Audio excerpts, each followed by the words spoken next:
The Mermaid's Alchemist. Act 1. The darkness was absolute, a void that pressed against Blanc's skin like wet silk. His first conscious breath came as a shuddering gasp, lungs burning with the memory of air. Real air, the kind that filled a man's chest without effort, without the creeping dread that each inhalation might be his last. Salt coated his tongue, thick and metallic, and beneath it, the faintest tang of ash, as if the very darkness had been scorched. He coughed, and the sound was swallowed by the close, suffocating quiet of the chamber. Where am I? The question clawed at him, but his thoughts were sluggish, tangled in the remnants of drowning. Fragments surfaced, wood groaning, the merchant vessel tilting beneath him, the moment water had closed over his head like a fist, and then the cold. Not the cold of the sea, but something deeper, something that had seeped into his bones and left him numb. Hands, countless hands, had pulled him down, down into the abyss, their grip unrelenting, their purpose unclear. He remembered struggling, remembered the futile thrash of limbs against the crushing weight of the deep, and then nothing. Only this. Blanc forced himself to sit up, his body protesting the movement. His fingers scraped against something smooth and unyielding beneath him, stone worn slick by time and water. The chamber was small, its walls curved like the inside of a ribcage. Coral sealed the edges of a heavy door, its tendrils woven tight, and through the gaps he caught the faintest glimmer of something beyond, bioluminescent light, pulsing like a slow, distant heartbeat. The air was thick, humid, laden with the scent of brine, and something older, something that smelled of wet stone and decay. Trapped. The realization settled over him like a shroud. He was in a bubble of air, a fragile pocket of humanity in a world that had no place for it. His lungs ached with each breath, as if the air itself were thinning, as if he were already forgetting how to breathe. A sound cut through the silence, a slow, rhythmic scrape, like stone dragging against stone.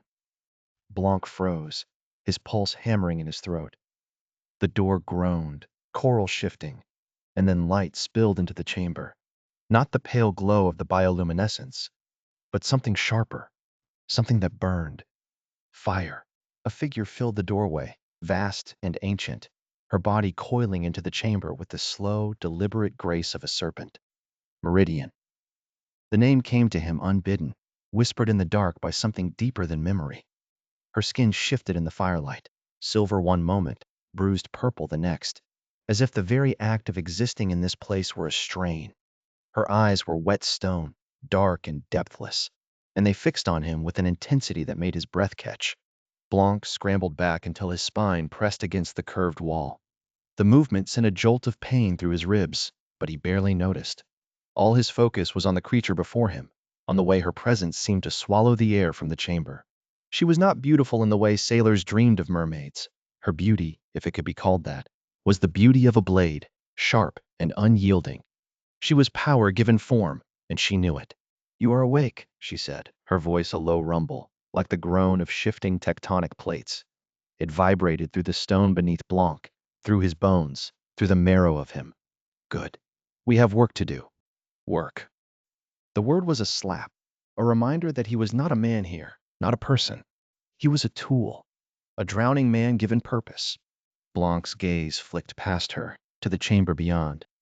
Copper vessels gleamed in the firelight, their surfaces etched with strange, spiraling patterns. Iron tongs lay beside them, their edges darkened with soot. Clay pipes snaked along the walls, conducting heat from a fire that should not have been able to burn in this waterlogged hell. The air here was warmer, thicker, laden with the scent of burning stone and something else, something that smelled like desperation. Meridian followed his gaze, her lips curling into something that was not quite a smile. "You will tend the fire," she said. "It is your purpose now. Your life depends on it." Blanc's hands trembled. He looked down at them, at the pale human flesh, at the fingers that had once held a quill, a cup, a lover's hand. They looked wrong here, out of place. "I don't understand," he said, his voice raw. "What is this place? What do you want from me?" Meridian's eyes gleamed.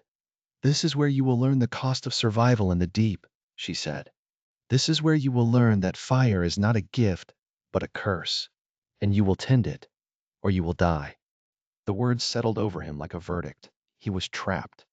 Not just in this chamber, but in this purpose, in this slow unraveling of everything he had been. The air tasted thinner now, as if each word she spoke stole a little more of it from him. Beyond Meridian, the merfolk circled. He could see their shapes in the dim light, their bodies sleek and predatory, their eyes reflecting the fire like opals. They moved with the ease of creatures born to this darkness, and they watched him with the detached curiosity of sharks scenting blood. Blanc's breath came faster, his lungs burning. He pressed a hand to his chest, as if he could still the panic rising in him. I can't, he started, but the words died in his throat. He couldn't what? Breathe? Survive? He was already doing both, barely, and the effort of it was a weight pressing down on him. Meridian's gaze sharpened. You will, she said, or you will drown again. The choice is yours. The choice. As if there were a choice. As if he had any say in what happened to him now. Blanc swallowed hard, tasting salt and ash. His fingers curled into fists, nails biting into his palms. The pain grounded him, if only for a moment. He looked around the chamber again, at the copper vessels, the iron tongs, the clay pipes conducting heat from a fire that should not exist. This was his world now. This was his purpose. He would tend the fire, and he would survive. For now. The pearl was warm in his palm, though the chamber's air was cold enough to make his breath fog. Blanc turned it over, watching the way the light, pale, watery, filtered through fathoms of ocean, caught in its fractures. It bled luminescence, a slow, sickly glow like something dying in the dark. He had seen pearls before, back when his hands had been steady and his lungs had known only air. Back when he had been a man who carried crates of them across merchant decks, who weighed them in scales and haggled over their worth. But those pearls had been whole, perfect. These were broken things, cracked open like eggs, their insides weeping light. Meridian loomed over him, her vast body coiled in the dimness of the sealed chamber. She did not speak. She did not need to. Her presence was a weight, a pressure against his skin, his bones, the fragile cage of his ribs. She had brought him here after the drowning, after the water had filled his lungs and the darkness had swallowed him whole. He did not remember the fall from the merchant vessel, only the moment the sea had closed over his head, the way his body had betrayed him, his limbs flailing, his mouth opening in a silent scream. And then, nothing. Until he had woken here, in this chamber of salt, crusted stone and trapped air, with Meridian's wet stone eyes fixed upon him. Now she placed another offering before him, a length of kelp, severed at the root.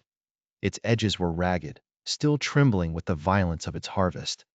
Blanc touched it, and the kelp recoiled, as if it remembered the blade that had cut it. He could almost taste the terror in its fibers, the way it had struggled, the way it had known, even as it was torn from the seabed, that it would never grow again. Meridian's voice cut through the silence like a knife through water. Heat the pearl. Blanc flinched. The command was not a request. It was a test. And he knew, with a creeping, terrible certainty, that he was already failing. The fire at the heart of the chamber was forbidden. He knew that too. The merfolk feared it, the way humans feared the dark. It was a thing that did not belong in the deep, a flickering, hungry god trapped in a cage of iron.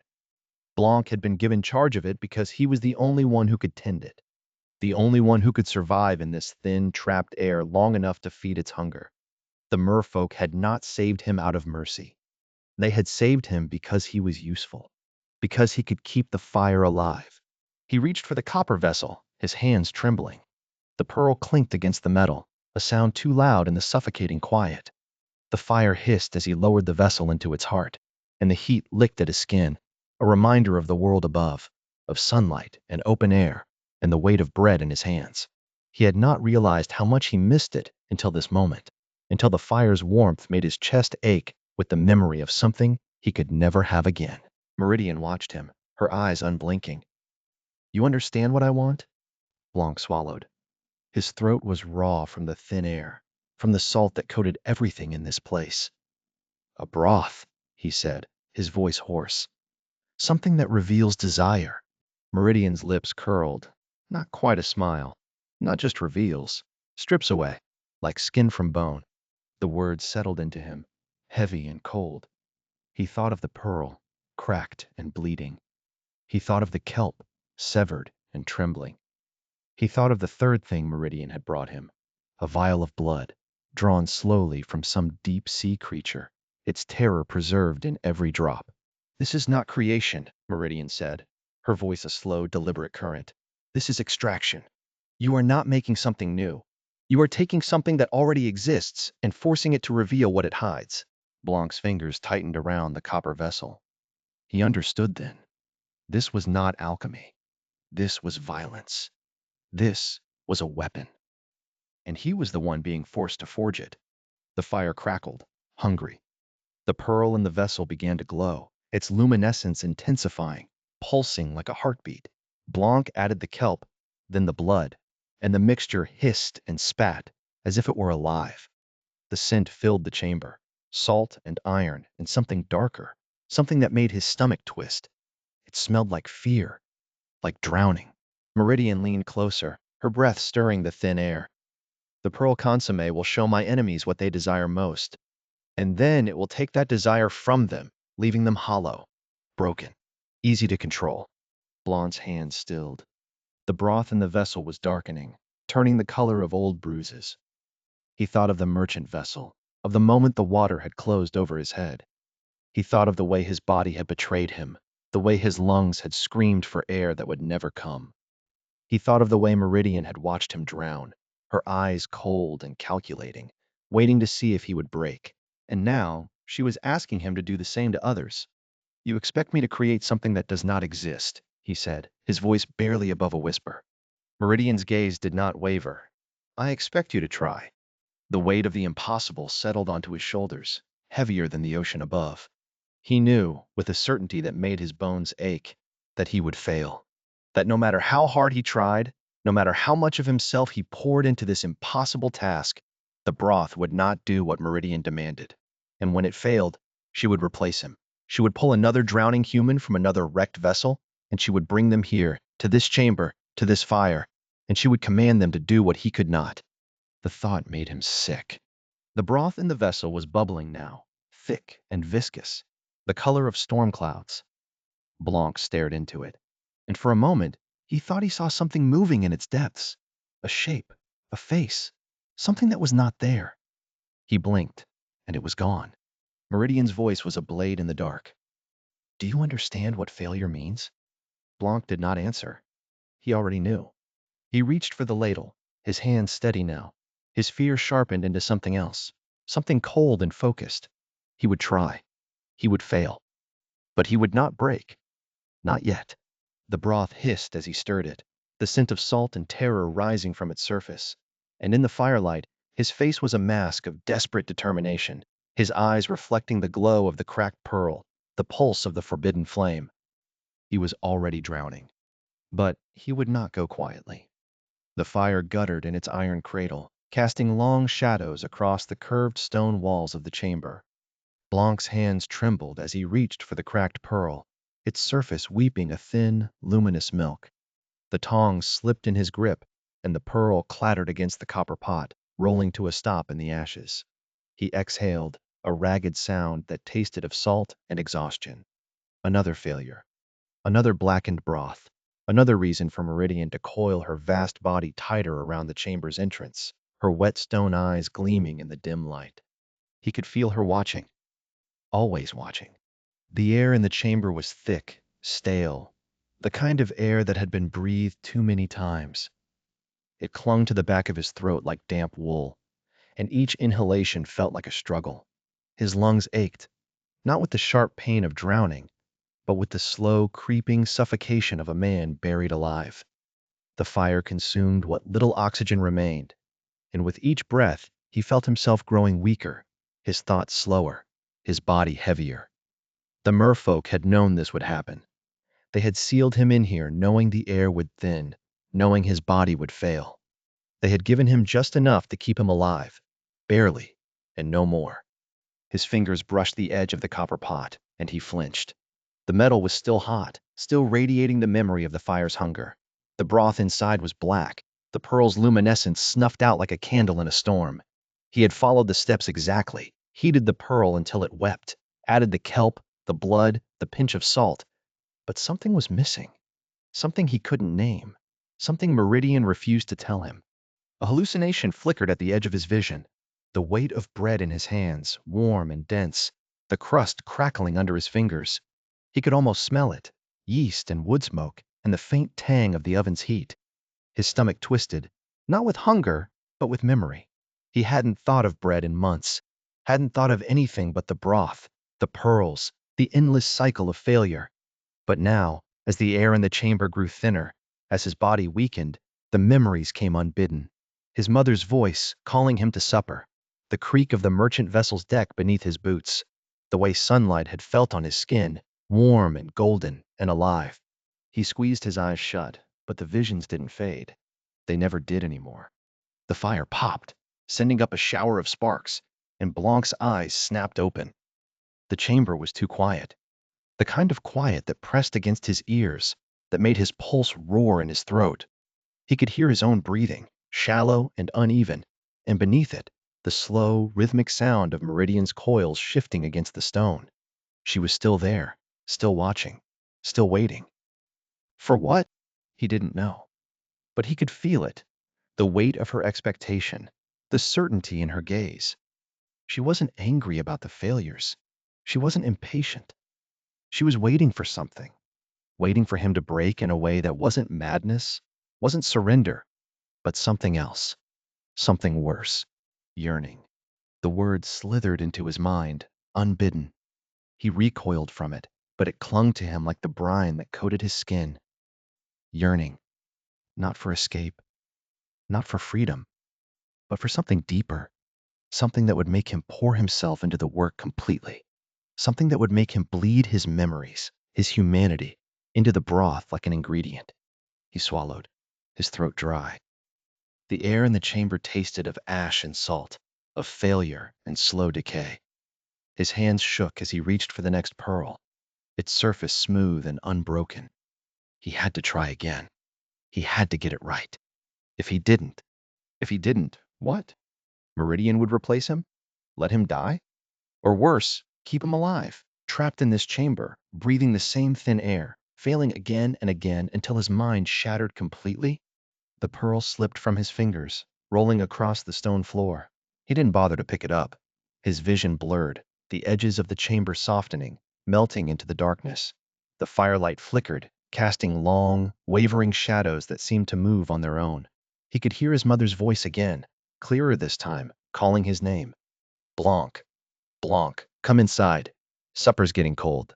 He pressed his palms against his eyes, but the hallucination didn't fade. It never did. Not anymore. The air in the chamber was thinner now. He could feel it in the way his lungs burned with each breath, in the way his thoughts slowed, his movements growing sluggish. The merfolk had known this would happen. They had sealed him in here knowing the air would run out, knowing his body would fail. They had given him just enough to keep him alive, barely, and no more. And Meridian watched, her vast body coiled around the entrance, her eyes gleaming with something like satisfaction. She was waiting for him to break. Not into madness, not into surrender, but into something far more dangerous, yearning. The word echoed in his mind, and this time he didn't push it away. He let it settle into his bones, let it coil around his heart like a serpent. Yearning, not for escape, not for freedom, but for something deeper, something that would make him pour himself into the work completely, something that would make him bleed his memories, his humanity, into the broth like an ingredient. He reached for the copper pot, his hands steady for the first time in months. The broth inside was black, ruined, but he didn't care. He lifted the pot to his lips and drank. The taste was bitter, acrid, the flavor of failure. But beneath it, something else. A hint of luminescence, a whisper of possibility. Meridian's eyes gleamed in the darkness. She was waiting, and Blanc was finally beginning to understand. The fire had burned low again.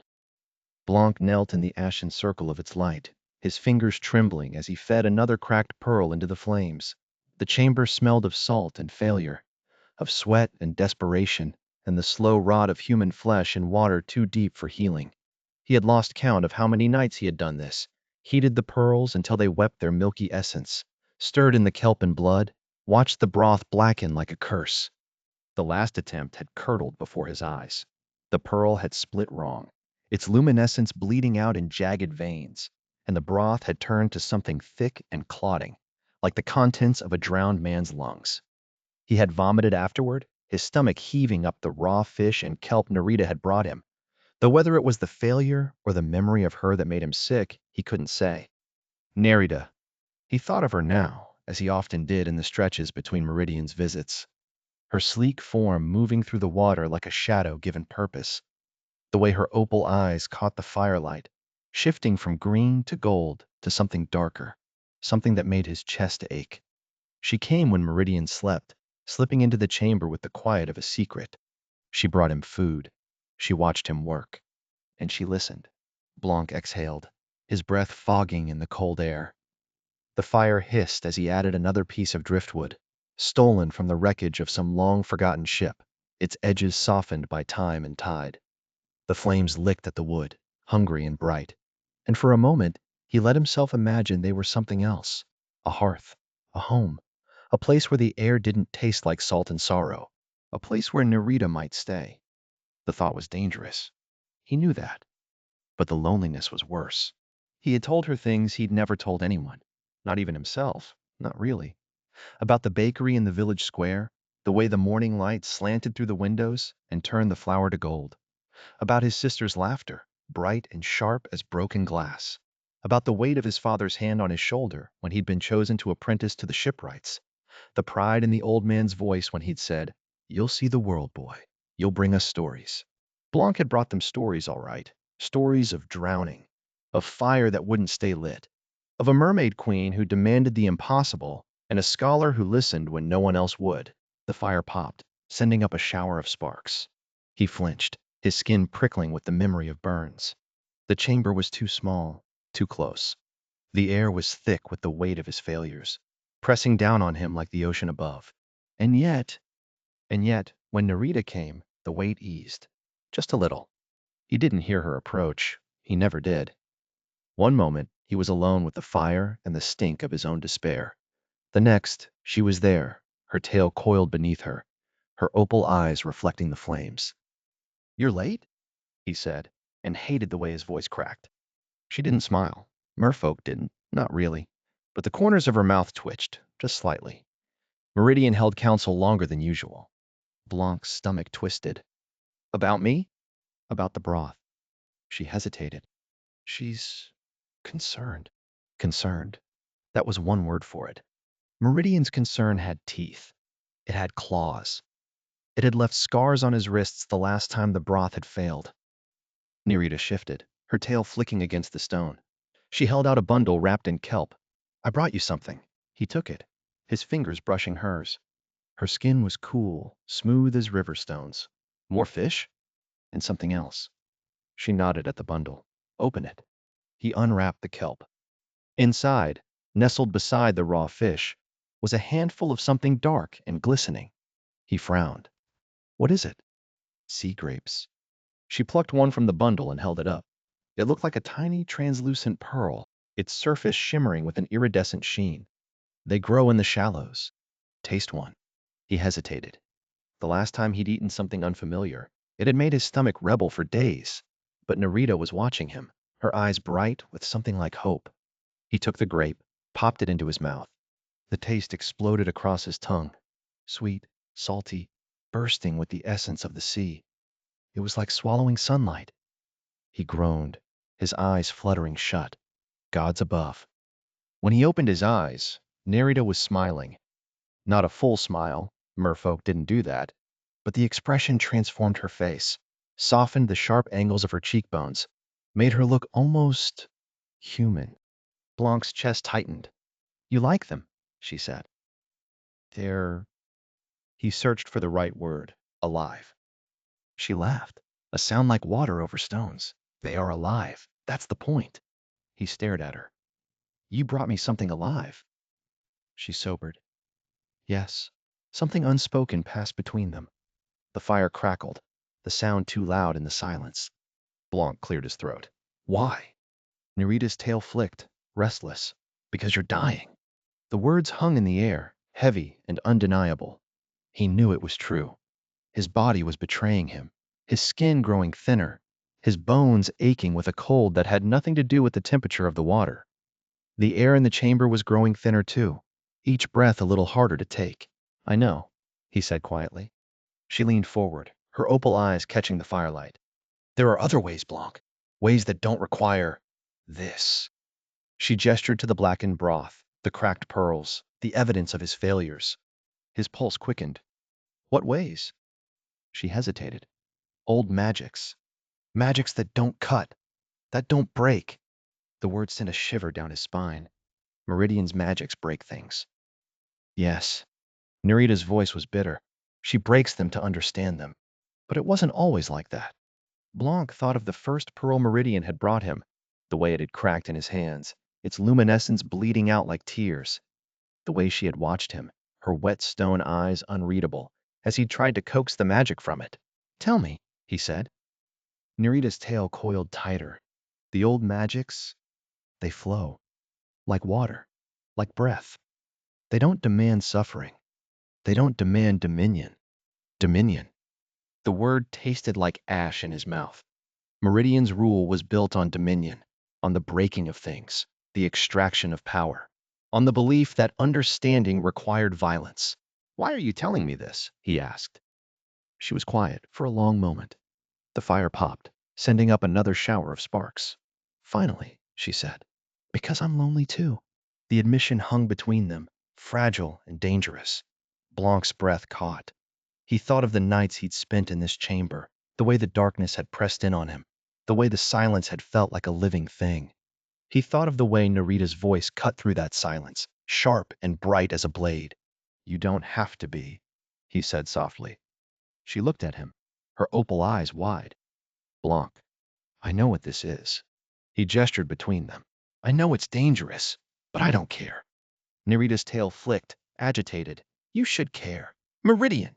Meridian isn't here. He leaned forward, his heart pounding. You are. She was silent. The firelight played across her face, casting shadows that made her look older, wiser.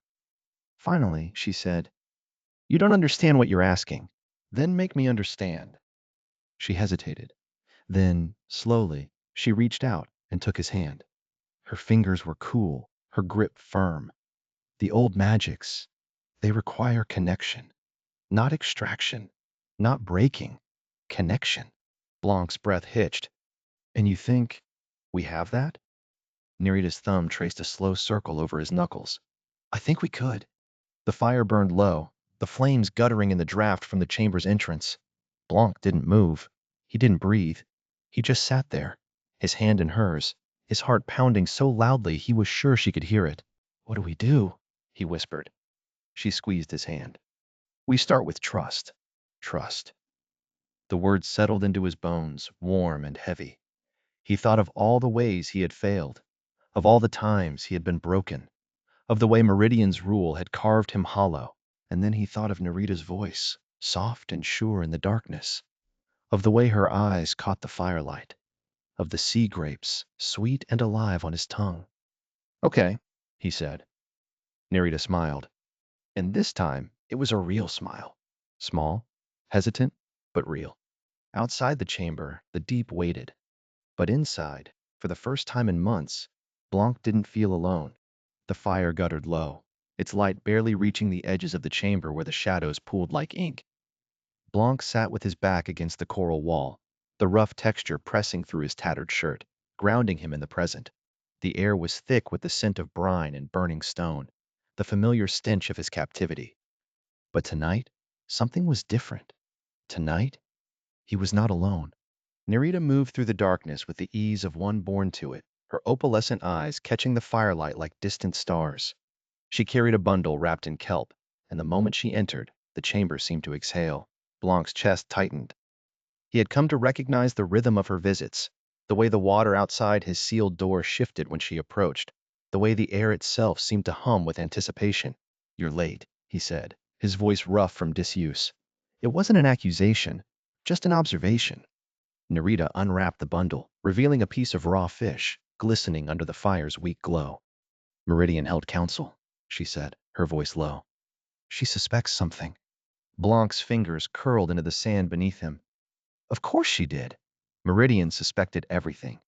But Nerita kept coming back, night after night, risking her own safety to bring him food, to speak to him, to see him. That was the part that undid him. The way she looked at him, not as a prisoner, not as a tool, but as something else, something fragile and precious. He took the fish from her, their fingers brushing for the briefest moment. A spark, a promise. He swallowed hard. What did you tell her? That I was checking the seals.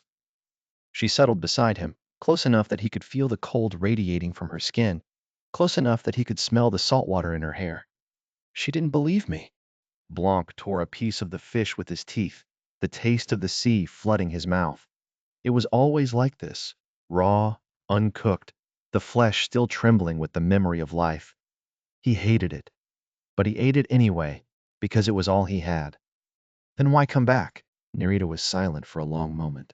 The fire crackled, sending up a shower of sparks that danced between them before dying in the brine-thick air. When she finally spoke, her voice was softer than he'd ever heard it. Because you asked me about the surface. Blanc stilled. He had. Last night, in the quiet between words, he had asked her if she ever wondered what it was like above the waves, if she ever imagined the sun on her skin, the weight of air in her lungs, the taste of bread fresh from the oven.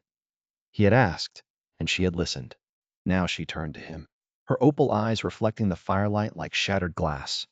Tell me again, she said, about the bread. Blanc closed his eyes. The memory was a wound, but he pressed into it anyway, because she had asked, because she wanted to know. My father's shop was on the corner of the market square, he said, his voice barely above a whisper. The ovens were always burning, even in summer. The heat would make the air shimmer, and the smell. He inhaled sharply, as if he could draw the memory into his lungs. Warm yeast and caramelized sugar, like the world was holding its breath.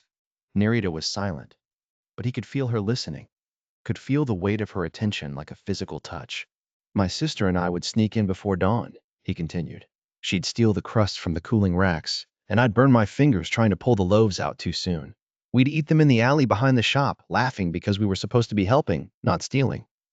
He opened his eyes. Nerita was watching him, her expression unreadable. The bread was always too hot. It would blister the roof of your mouth if you weren't careful. Nerita reached out, her fingers hovering just above his hand. What did it taste like? Blanc exhaled, the memory sharp enough to cut. Like home, he said. Like safety. Like something you could hold on to when the world was falling apart. Nerita's hand dropped. For a moment, he thought she might pull away, but then her fingers found his, cold and slick with seawater. But there, solid, real. I want to understand, she said. Not just the taste, the feeling. Blanc's throat tightened. He had spent so long trying to forget, trying to bury the memories beneath the weight of his captivity. But Nerita wasn't asking him to forget. She was asking him to remember, to share. He turned his hand over, lacing his fingers with hers. Her skin was colder than the water outside, colder than the stone beneath him, but her grip was firm. It's not just the bread, he said. It's the laughter. The way my sister's hand would fit in mine, like we were made to hold on to each other. The way my father would ruffle my hair when he thought I wasn't looking. He swallowed. The way the world made sense, even when it didn't. Nerita's thumb traced a slow circle over his knuckles. You miss it. Every day. The words were a confession, a surrender. She was silent for a long moment. Then, softly, tell me about the wine. Blanc laughed, the sound rough and unexpected. You're going to make me drunk on memories. Nerita's lips curved, just slightly. I want to taste it. So he told her. About the betrothal feast. About the way the wine had stained his lips red. About the way his future bride had laughed when he'd spilled it down his shirt. About the way the world had felt endless in that moment, full of promise and possibility. About the way he had believed, truly believed, that he would grow old surrounded by warmth and light and love. When he finished, Nerita was quiet. The fire had burned low, casting long shadows across her face. You were happy, she said at last. Blanc's chest ached. I was. And now? He looked at her, the way the firelight caught the edges of her scales, the way her opal eyes reflected the dying flames. Now I'm here. Nerita's grip on his hand tightened. Blanc. He shook his head. Don't. I don't want your pity. I don't pity you, she said fiercely. I envy you. Blanc stared at her. Envy me? Nerita's gaze dropped to their joined hands. You've known love, she said. Real love. The kind that doesn't require breaking. The kind that doesn't demand sacrifice. She looked up, her eyes burning. I've never known that. Blanc's breath caught. He had spent so long thinking of himself as the broken one, the captive, the victim. But Nerita was the one who had never known freedom, never known choice. He lifted his free hand, brushing his fingers against her cheek. Her skin was smooth, almost translucent in the firelight. Tell me about the old magics, he said softly. Nerita leaned into his touch, just for a moment. Then she pulled away, her expression shuddering. They're forbidden. So is this. He gestured between them. So is everything we're doing. Nerita hesitated. Then, slowly, she nodded. The old magics weren't like meridians, she said. They didn't require breaking. They didn't demand suffering. She looked at him, her eyes searching his face. They flowed like water, like change, like consent. Blanc's pulse quickened. What do you mean? Nerita took a deep breath. There was a time when transformation wasn't about domination, when it was about choice, when a being could say yes or no, could decide for themselves what they wanted to become. She reached into the pouch at her waist, pulling out a small, smooth stone. It was black, veined with silver, and it pulsed faintly in her palm. This is a memory stone. It holds the knowledge of the old ways. Blanc reached out, his fingers hovering just above the stone. Can I? Nerita nodded. It won't hurt you. Not like the pearls. He took it, the stone cool and heavy in his palm. The moment his skin made contact, the world around him shifted. The chamber faded, the firelight dimmed, and suddenly, he was somewhere else. He was standing in a cavern, vast and echoing, filled with merfolk who moved with a grace he had never seen in Meridian's court. They were singing, a low, haunting melody that vibrated through his bones. And at the center of the cavern, a figure stood, their bodies shifting and changing like water given form. They were neither human nor merfolk, but something in between, something fluid, something chosen. The vision dissolved as quickly as it had come, leaving Blanc gasping. He looked at Nerita, his heart pounding. What was that? A memory, she said, of a time when transformation didn't require suffering. Blanc's fingers tightened around the stone. Why is this forbidden? Nerita's expression darkened. Because it threatens Meridian's rule. Because it proves there's another way. Because it gives people choice. Blanc looked down at the stone, then back at Nerita. And you're sharing this with me? Nerita met his gaze, her eyes fierce. Yes. Blanc's chest ached.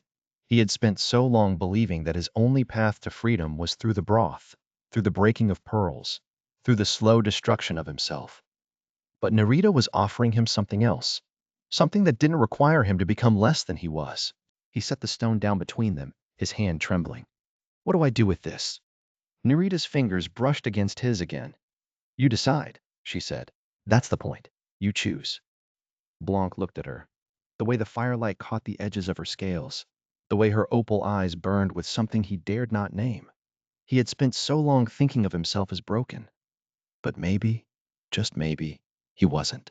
Maybe he was something else entirely. He leaned forward, his forehead resting against hers. Nerita didn't pull away. Her breath was cool against his skin, but her presence was warm, alive. Stay, he whispered. Nerita's fingers tightened around his. I can't. Just a little longer. She was silent for a long moment. Then, softly, always. Blanc closed his eyes. The fire burned low, the air thick with the scent of brine and burning stone. But for the first time in a long time, he wasn't afraid. Because Nerita was here. And for now, that was enough. The air in the chamber had become a living thing, thick and suffocating, pressing against Blanc's skin like wet wool. Each breath was a labor, a desperate drag of his lungs against the weight of the deep. He could taste the poison of it, salt and ash, and something older, something that clung to the back of his throat like the memory of drowning. His fingers trembled as he reached for the fire. the flames flickering weakly in their stone basin, their light too dim to push back the darkness that crowded in from all sides. He was dying.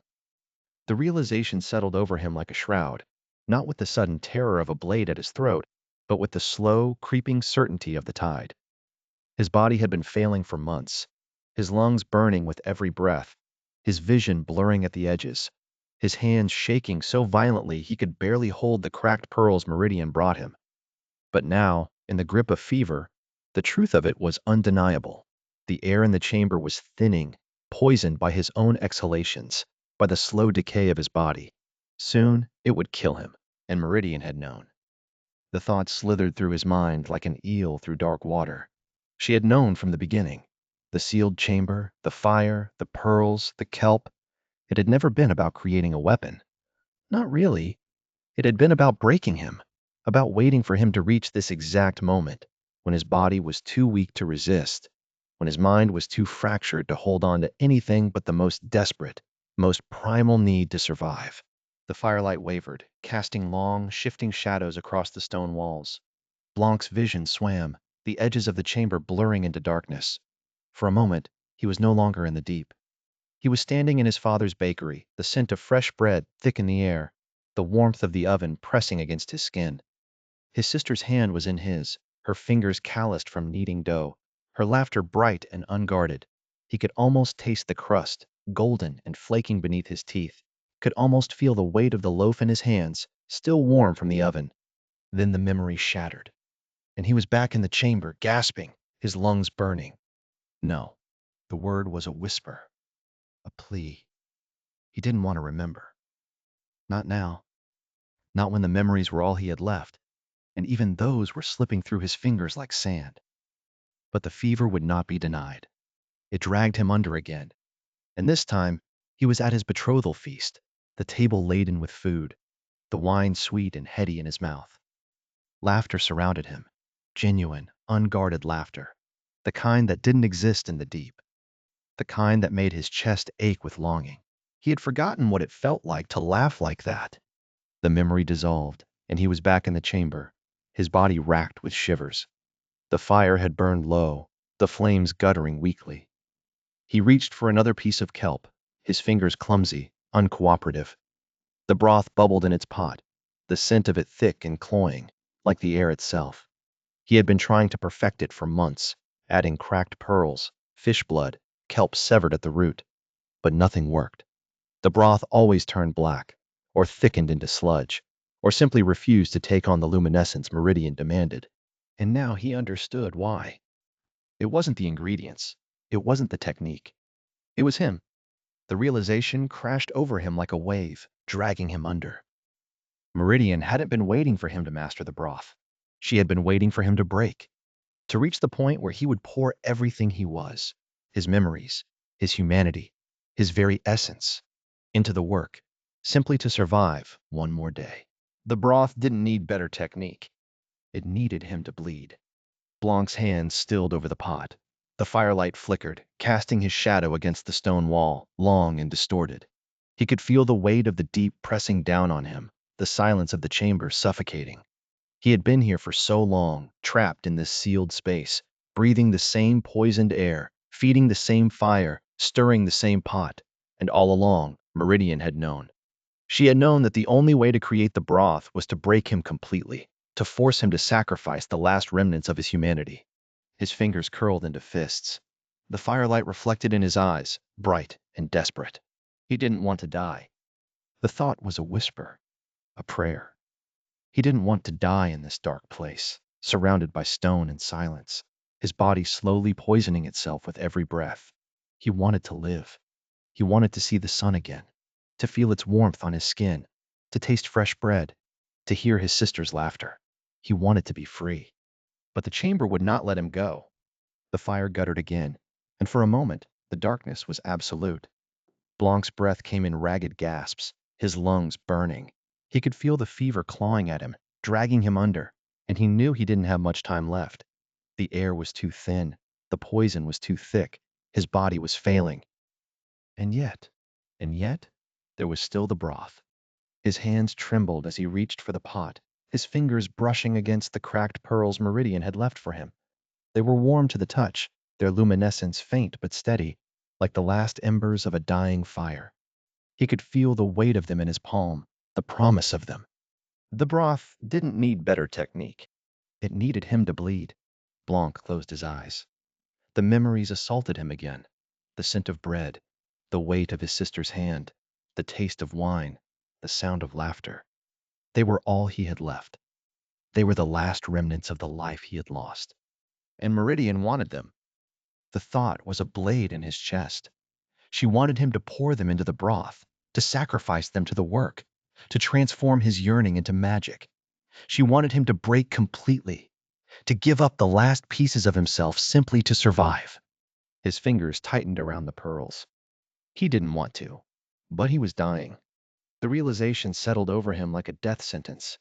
He was dying, and the only way to survive was to give Meridian what she wanted, to pour his memories, his humanity, his very essence into the broth, to bleed for her.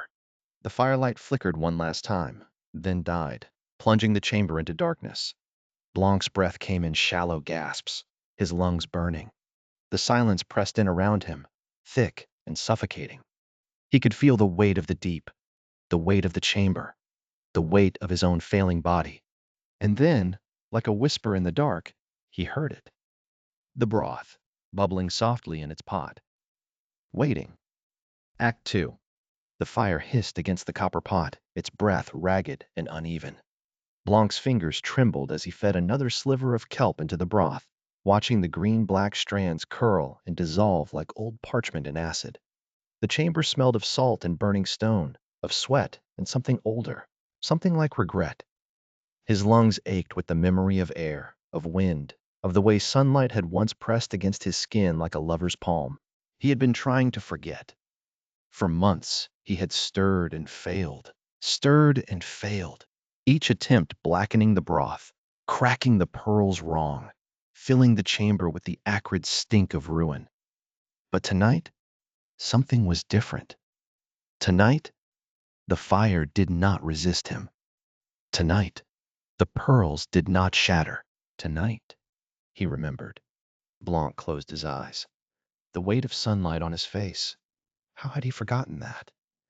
The way it had pooled in the hollow of his throat, warm as spilled wine, golden as the bread his mother pulled from the oven.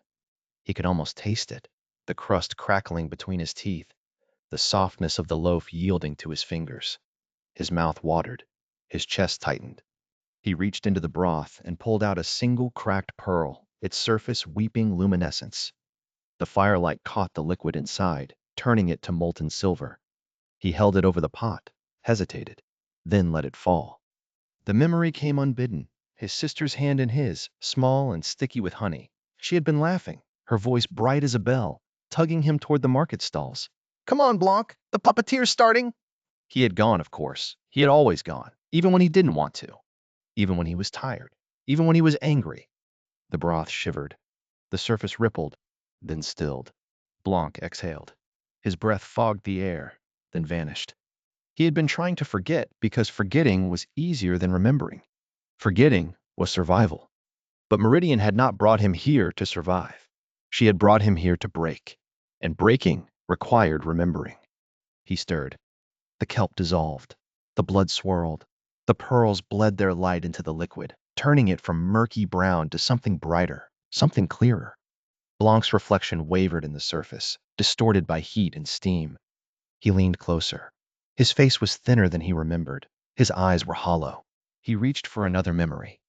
The taste of wine, sharp and sweet, the way it had burned his throat the first time his uncle had let him sip from his cup. "You're a man now," his uncle had said, clapping him on the back. "Act like one." Blanc had coughed, had laughed, had pretended it didn't taste like poison. The broth darkened, then lightened. The steam rising from it smelled suddenly of grapes, of summer, of earth after rain. Blanc's hands shook. He had been trying to escape. For months, he had clung to the hope that if he could just make the broth right, Meridian would let him go. That she would send him back to the surface, to the sun, to the sky. But the surface was a lie. The sun was a lie. The sky was a memory, and memories were not real. The broth was real. He stirred faster. His mother's voice, calling him in from the fields. Blanc, supper! The way her hands had smelled of garlic and thyme, the way her apron had been dusted with flour, the way she had smiled at him, just for a moment, before turning back to the stove. The broth shimmered. The luminescence from the pearl spread, turning the liquid to liquid light. Blanc's throat tightened. He swallowed. His eyes burned. He remembered laughter. His sister's, his friends', his own. The way it had felt in his chest, bright and wild and free. The way it had echoed off the tavern walls, off the cobblestones, off the water when they'd snuck down to the docks at midnight. The way it had made his ribs ache. The way it had made his face hurt from smiling. The broth stilled. Blanc stopped stirring. The surface was no longer a mirror. It did not reflect his face. It did not reflect the chamber. It reflected nothing at all. Just light. Just clarity. Just something vast and terrible and true. He had succeeded. The pearl consomme was complete. Blanc's breath hitched. His fingers, still wrapped around the spoon, were slick with sweat. The fire hissed, low and hungry, as if it too sensed the shift in the air. He had not created a weapon. He had created a mirror. And mirrors did not lie. He thought of Meridian, of the way her vast body coiled in the darkness beyond the chamber, of the way her eyes had gleamed when she'd brought him the first cracked pearl. Make me something worthy of dominion, she had said. Make me something that will break them. He had done that, but not in the way she'd expected. The broth would not break bones. It would not draw blood. It would not kill. It would show. It would strip away the illusions that held people together, the lies they told themselves to survive, the masks they wore to face the world. It would force them to see themselves as they truly were, desperate, yearning, human. And then it would take even that away. Blanc's chest ached, his lungs burned. The chamber was too small, too hot, too close. He wanted to scream. He wanted to weep. He wanted to hurl the pot against the wall and watch the broth spill across the stone, wasted. But he didn't. He set the spoon down carefully. He wiped his hands on his thighs, leaving streaks of salt and sweat, and something darker, something that might have been blood. The pearl consomme glowed in the copper pot, luminous and perfect and alive. Blanc understood then what he had done. He had not escaped. He had not been freed. He had transformed. He had poured his humanity into the broth, and in return, the broth had given him something else, something colder, something clearer, something that was no longer quite human. He was the creator of the pearl consomme, and he would never be free of what that meant. The fire crackled. The chamber held its breath. Blanc reached for the pot. His fingers did not tremble. Not anymore. The fire guttered in its shallow basin, casting long, trembling shadows across the curved walls of the chamber. Blanc watched the flames lick at the edges of the cracked pearls, their luminescence bleeding into the broth like ink into water.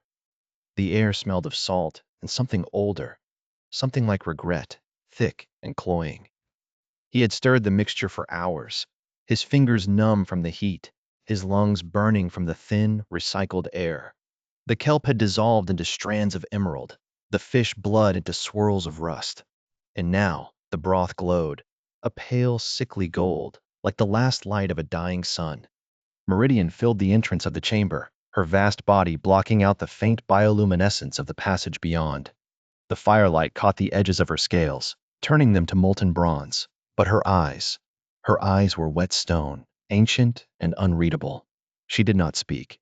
She never spoke. She only took. Blanc's hands trembled as he lifted the bowl.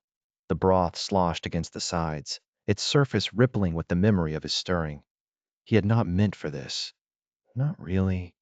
He had only wanted to understand, to remember, to claw back some fragment of the life he had lost when the sea swallowed him whole. Meridian's fingers closed around the bowl. They were longer than his, webbed and tipped with claws that gleamed like obsidian in the firelight. She brought the broth to her lips, and for a heartbeat, nothing happened. The chamber held its breath. Then she drank. The broth vanished between her lips. Her throat worked once, twice, and then her body went rigid, not like a struck bell, not like a creature felled by a blade. No, this was something deeper, something that began in the marrow of her bones and radiated outward, a slow, terrible unraveling. Her eyes widened, the wet stone of them filling with something Blanc had never seen there before. Tears. They welled in the corners of her eyes, fat and glistening, and then spilled over, tracing silver paths down the scales of her cheeks. The firelight caught them, turned them to liquid gold. Blanc's breath hitched. He had never seen a mer weep. He had not known they could. Meridian's mouth opened. He braced himself for a scream, for the roar of a predator denied its prey, for the sound of a ruler betrayed, but no sound came. Instead, her face twisted, not in rage, but in something far worse, in understanding. The broth was working. Blanc's stomach lurched. He had known, in some abstract way, what the pearl consomme would do. He had brewed it with intention, after all. The cracked pearls, the kelp, the blood. Each ingredient had been chosen for its ability to reveal, to strip away the lies people told themselves to survive. He had wanted to remember his life above the waves. He had wanted to feel human again, if only for a moment. But Meridian was not human, and the broth did not care. It showed her everything. Blanc saw the moment it happened, saw the way her pupils dilated, then contracted, as if she were watching something unfold behind her own eyes, saw the way her fingers tightened around the bowl, her claws digging into the ceramic hard enough to crack it, saw the way her breath hitched, then stilled, then hitched again, as if she were drowning all over again. She was seeing herself, not as she was now, a ruler, ancient and absolute, her dominion unchallenged, her cruelty a force of nature. No, the broth was showing her the truth. The moment she had chosen power over beauty, the instant she had decided that dominion was worth more than love, the faces of those she had sacrificed to maintain her rule, the cost of everything she had become. Blanc's own breath came shallow and quick. The chamber felt too small, the air too thin. The firelight flickered, casting monstrous shadows across Meridian's face, and for a heartbeat, he saw her not as a ruler, not as a predator, but as something far more terrifying. A creature capable of regret. Her tears fell faster now, dripping from her chin to splatter against the stone floor. The sound was obscene in the silence of the chamber. A ruler did not weep. A ruler did not doubt. A ruler did not break.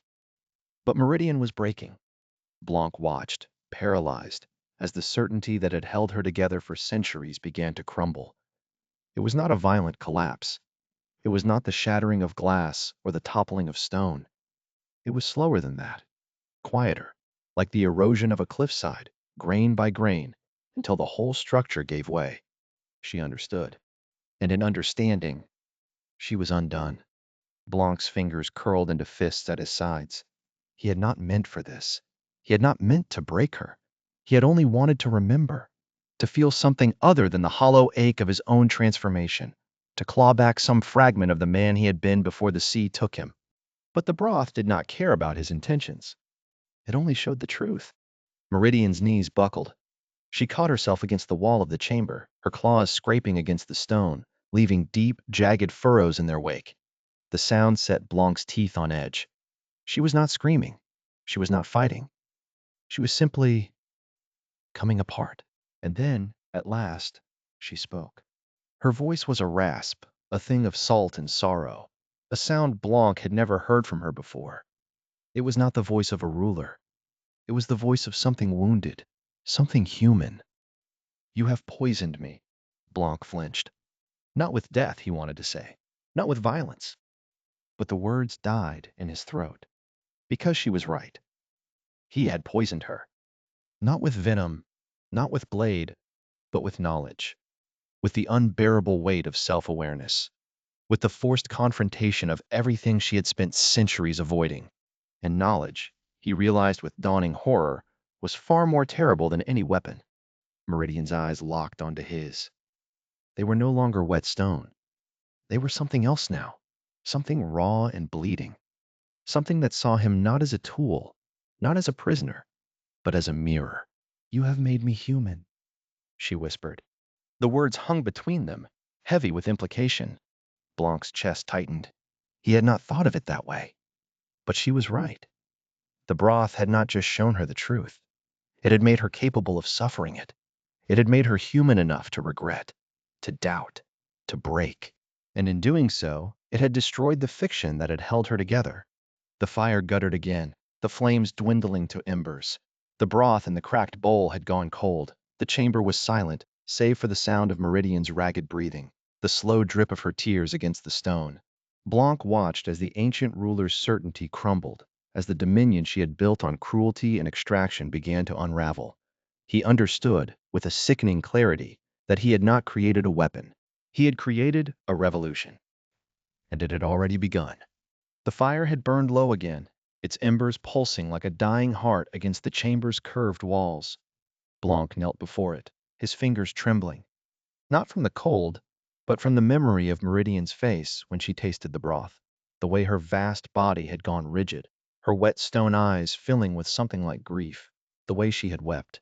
He had done that. The realization sat in his chest like a swallowed stone. A sound cut through the silence, soft, deliberate, the scrape of scales against stone. Blanc turned just as the chamber's seal groaned open, revealing Nerita in the flickering dark. She moved with the ease of one born to these depths, her opalescent eyes catching the firelight like shattered glass. But her hands were unsteady as she closed the entrance behind her, and when she spoke, her voice was raw.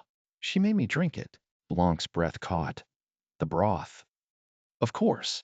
Meridian would want to test its power, to see if it worked the same on others, to see if it was a weapon or a curse.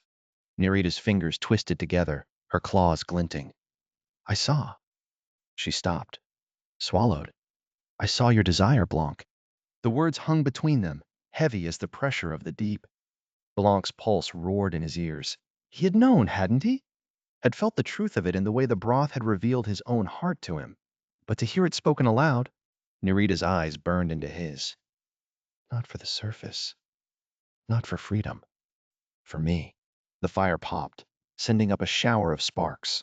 Blanc's skin prickled, not from the heat, but from the way Nerita was looking at him, as if she were seeing him for the first time, as if she were afraid of what she saw. She's dying, Nerita whispered. Blanc's stomach twisted. Meridian? Not in body. Nerita's voice was hollow, in will. The broth showed her something she couldn't bear, and now she trailed off, her gaze flicking to the chamber's sealed entrance, as if she could see through the stone to the chaos beyond. The others sense it. They're circling. Blanc's fingers dug into his thighs. He had done this. Had brewed the thing that had broken their ruler. Had set the merfolk against each other like sharks in a feeding frenzy. Nerita stepped closer, her tail brushing against the scattered pearls on the floor. They're afraid, because for the first time in generations, she's weak enough to be challenged. Blanc's breath came shallow. And you? She didn't answer. Instead, she reached out, her fingers hovering just above his cheek. He could feel the heat of her, the nearness of her, and for a heartbeat, he let himself imagine what it would be like to close the distance, to press his palm against hers, to finally. But then she pulled back, her hand curling into a fist. I saw your love, she said, her voice breaking, and it terrifies me. Blanc's chest ached. He wanted to tell her it didn't have to, that they could. What? What could they possibly do, trapped in this chamber, with the merfolk turning on each other outside? With Meridian broken, and the broth's power still humming in the air between them. Nerita's eyes glistened in the firelight. I don't know what comes next. Neither did he. But for the first time since he'd fallen into the deep, Blanc didn't feel alone in the dark. The fire guttered low, its embers pulsing like a dying heart. Blanc knelt before it, fingers trembling as he fed another strip of kelp into the flames. The heat licked at his skin, but he felt nothing, only the weight of what he had done, pressing down on his chest like the deep itself. Outside the chamber, the merfolk territory hummed with tension. He could hear it in the way the water moved, in the faint, rhythmic pulses of sound that carried through the coral walls. Whispers, circling. The merfolk were predators sensing weakness, and Meridian had given them exactly that. Blanc exhaled, his breath fogging the thin air of the chamber. He had seen her retreat, her vast, coiled body slipping into the darkness of the deepest tunnels, where even the bioluminescent glow of the coral towers could not reach. She had not spoken since tasting the broth, had not moved, had not ruled. And it was his fault. The copper pot sat beside him, its surface dulled by salt and time. He had scrubbed it clean after the last batch, but the scent of the pearl consomme still clung to it. Brine and blood and something older, something that tasted like truth. He could not escape it, could not unknow what the broth did. Every time he closed his eyes, he saw Meridian's face when the knowledge hit her. The way her wet stone eyes had filled with tears, the first time he had ever seen her weep. The way her body had gone rigid, as if the truth had turned her to coral. He had not meant to break her, but that was the cruelty of it. The broth did not care about intention. It only showed what was already there, stripped bare of illusion. And Meridian, who had ruled through certainty, through the unshakable belief in her own dominion, had been undone by the one thing she could not refuse: honesty. Blanc's hands stilled over the fire. The flames flickered, casting long shadows across the chamber walls. He thought of Nerida, of the way she had looked at him after tasting the broth, her opal eyes wide with understanding, with the weight of what he had forced her to see. She had not wept like Meridian. She had only gone very, very still. And now she was out there, in the territory, where the merfolk circled like sharks. He could not warn her, could not tell her what he knew, that the broth would force her into positions she never wanted, that it would make her choose between cruelty and weakness, between the old ways and the truth. He could not share this burden without implicating her in the weapon's existence, without making her complicit in what he had created. The knowledge isolated him more completely than any physical seal. Blanc reached for another strip of kelp, but his fingers brushed against the cracked pearl instead. It was small, no larger than his thumbnail, its surface rough and bleeding luminescence. He had heated dozens of them over the months, had watched them split and spill their light into the broth. But this one was different. It had not been used. It had been left behind, forgotten in the chaos of Meridian's breaking. He turned it over in his palm, the bioluminescence casting eerie blue-green light across his skin. The pearl pulsed faintly, as if it still held some remnant of the magic he had coaxed from it. He should destroy it, should throw it into the fire and let it burn away, let its light gutter out like the last of his hope. But he didn't. Instead, he set it carefully aside, as if it were something precious, as if it were something dangerous. The fire hissed as the kelp caught flame, the smoke curling upward in thin, wispy tendrils. Blanc watched it rise, watched it dissipate into the stale air of the chamber. He could not escape the scent of it, salt and ash and the faint metallic tang of fish blood. It clung to his clothes, to his skin, to the inside of his lungs. It was the scent of his captivity, the scent of his creation. And now, the scent of his curse. He thought of the surface, of the world above the waves. He had not seen it in years, but he remembered the weight of bread in his hands, the warmth of sunlight on his face. He remembered his mother's voice, soft and steady, telling him stories of the land. But those memories were fading. The deep had claimed them, just as it had claimed him. Blanc exhaled, his breath shaky. The chamber felt smaller than it ever had before. The walls, once a prison, now felt like a cage for something far more dangerous than a man. He was the keeper of a weapon, the creator of a curse. And there was no escaping that. Outside, the merfolk whispered. The water shifted. The territory held its breath, waiting, waiting for what came next. The water burns. Not with heat, never with heat, not here, but with cold so absolute it becomes its own kind of fire. Blanc feels it first against his fingertips as Nerida leads him through the narrow passage, her tail flicking with deliberate slowness, her grip on his wrist unyielding. The current here is different, heavier, older, pressing against his skin like the memory of a hand that has long since turned to dust. He has never been this deep. The sealed chamber, his prison and sanctuary both, exists in the shallower territories where Meridian's rule is absolute, where the water is merely cold rather than this presence. This depth has weight. It has memory. Nerida does not speak. She does not need to. The bioluminescent runes carved into the stone walls do the talking for her, pulsing faintly as they pass, their glow casting shifting shadows across her face. Her opalescent eyes catch the light like fractured glass, reflecting something deeper than mere illumination. Blanc has seen those eyes in the dark before, soft with concern, bright with defiance, warm with something he has only recently dared to name, but never like this, never so steady, never so resolved. The passage widens. The water grows colder. Blanc's breath comes in shallow gasps, his chest tight with the effort of it. The air in his lungs is thin, stale, the last dregs of what the sealed chamber provided. He has been breathing it for so long he no longer notices its absence, but here, in this depth, the lack of it is a physical ache. His fingers twitch at his sides, remembering the weight of bread, the crunch of crust between his teeth. The taste of salt on his tongue is not the salt of the sea, but the salt of sweat, of tears, of a life lived above the waves. He swallows, and the memory of it is so vivid it nearly chokes him. Nerida stops. They are in a cavern now, its walls slick with something that is not quite algae, not quite moss, but a living thing that clings to the stone like a second skin. The runes here are brighter, their glow pulsing in slow, rhythmic waves, as if breathing. At the center of the cavern, the water swirls in a slow, deliberate spiral, and for a moment, Blanc thinks he sees shapes moving within it. Faces, hands, bodies twisting and reforming like smoke caught in a current. This is where the old magics live, Nerida says, her voice low, reverent. She does not look at him as she speaks.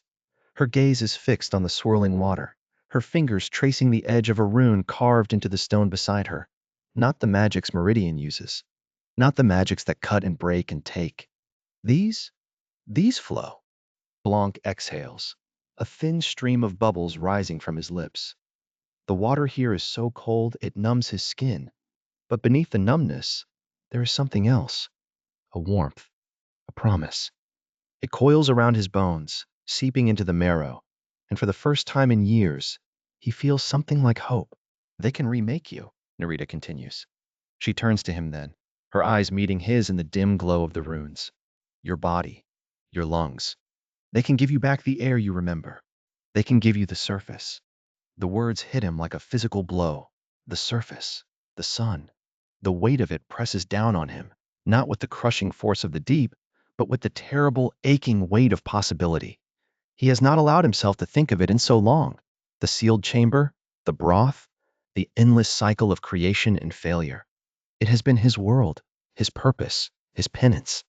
But now, here, in this place where the water burns with cold and the runes pulse with ancient light, he is being offered something else. Freedom. His fingers curl into fists at his sides. What's the cost?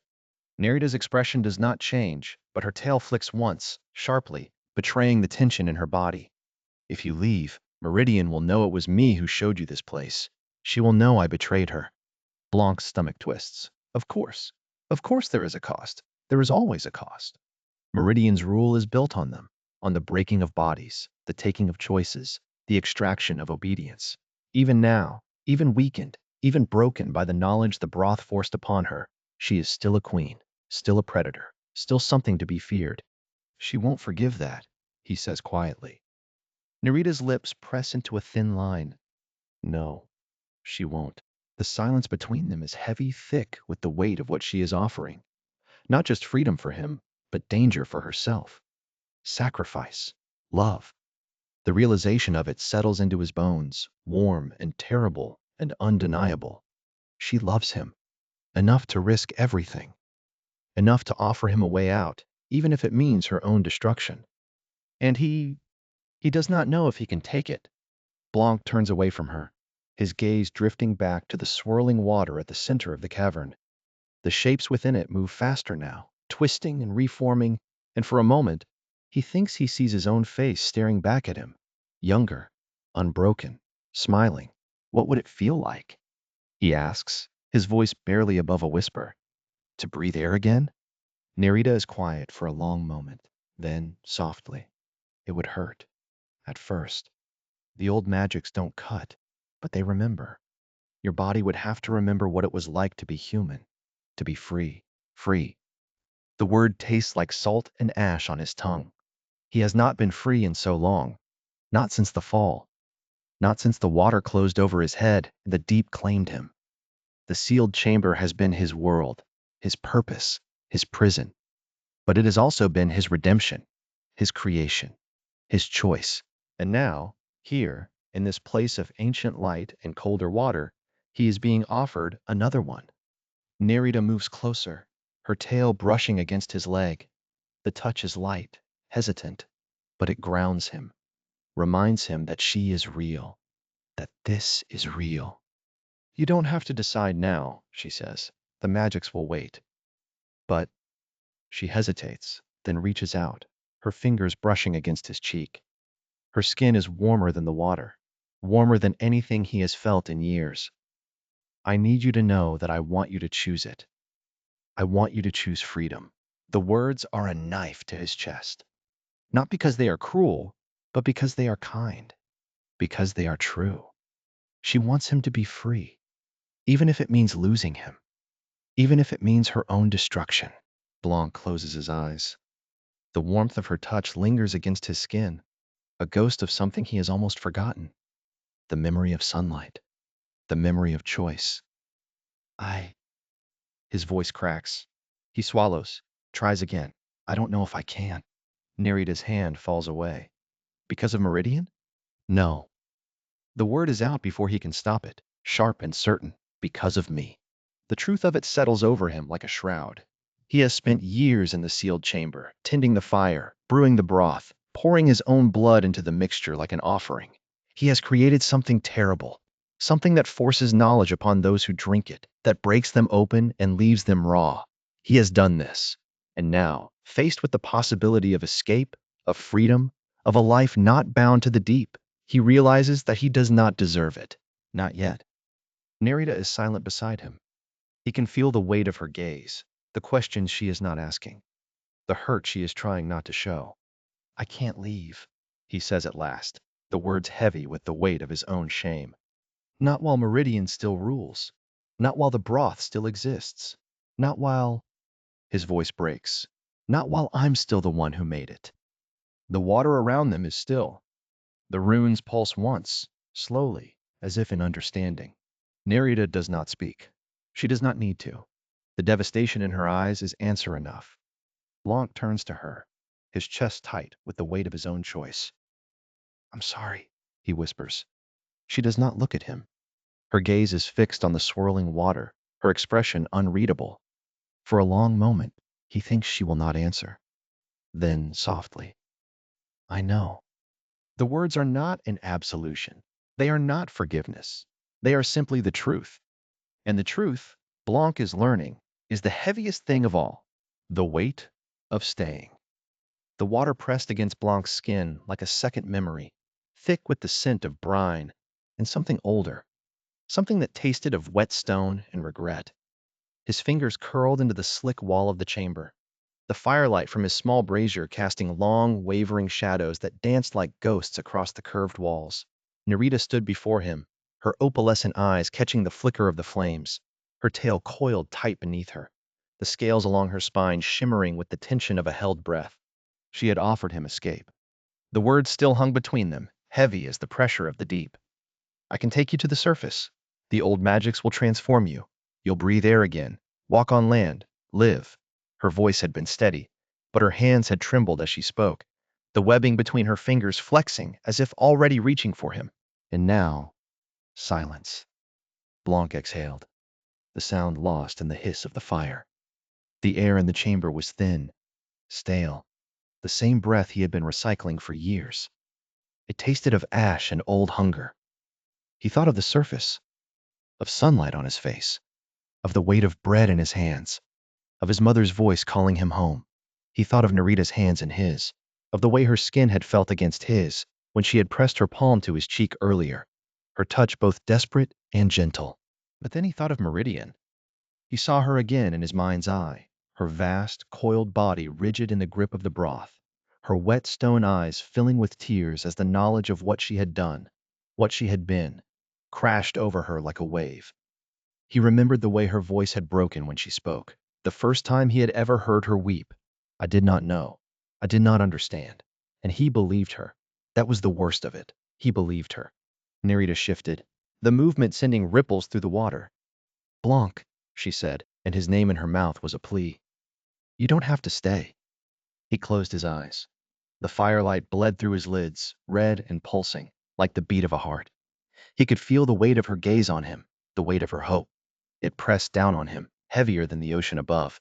"I know," he said. The words settled between them, thick with finality. He opened his eyes and met hers. There was no accusation in them, only grief, raw and unguarded. She knew.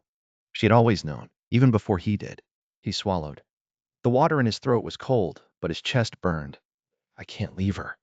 Nerida's face crumpled. It was not the reaction he had expected. He had thought, hoped even, that she would understand, that she would see the necessity of it, the rightness. But her expression was not one of relief. It was devastation. Her lips parted, but no sound came out. Her hands, which had been resting at her sides, clenched into fists, the webbing between her fingers going white. For a moment, she looked as though she might argue, might beg. But then her shoulders sagged, and the fight drained out of her like water from a broken vessel. Blanc's chest ached. He wanted to reach for her, to pull her close, to tell her that this did not mean he loved her any less. But the words died in his throat, because it did mean that. It meant that his love for her was not enough, not when weighed against the debt he owed. "I'm sorry," he whispered. Nerida turned away. The movement was sharp, abrupt, as if she could no longer bear to look at him. She swam toward the entrance of the chamber, her tail flicking once, twice, propelling her forward. The water parted around her, the bioluminescent creatures that drifted in the current scattering at her passage. Blanc did not call after her. He watched her go, his hands pressed flat against the wall behind him, his fingers digging into the slick stone. The firelight flickered, casting her shadow long and distorted against the chamber walls as she paused at the threshold. For a heartbeat, he thought she might turn back, that she might give him one last chance to change his mind. But she didn't. She swam out into the darkness, and the water closed behind her like a door. Blanc exhaled, his breath shaky. The chamber felt smaller now, the walls pressing in on him. The fire in the brazier hissed, the flames guttering as if mourning her absence. He sank to the floor, his legs folding beneath him, his back sliding down the wall until he was sitting in the damp silt, his knees drawn up to his chest. Alone. The word echoed in his skull, hollow and vast. He had chosen this. He had chosen the darkness, the isolation, the weight of Meridian's suffering over the light of the surface, over the promise of a life with Nerida. He had chosen to stay. And yet, as the silence settled around him, thick and suffocating, he did not feel like a prisoner. He felt like a penitent. The realization settled over him like a shroud. He had not chosen this out of fear, or duty, or even love. Not in the way Nerida had hoped. He had chosen it because he needed it. Because the broth had shown him the truth, that he could not escape the deep, not truly. Not until he had faced what he had done, what he had become. Not until he had helped Meridian face it too.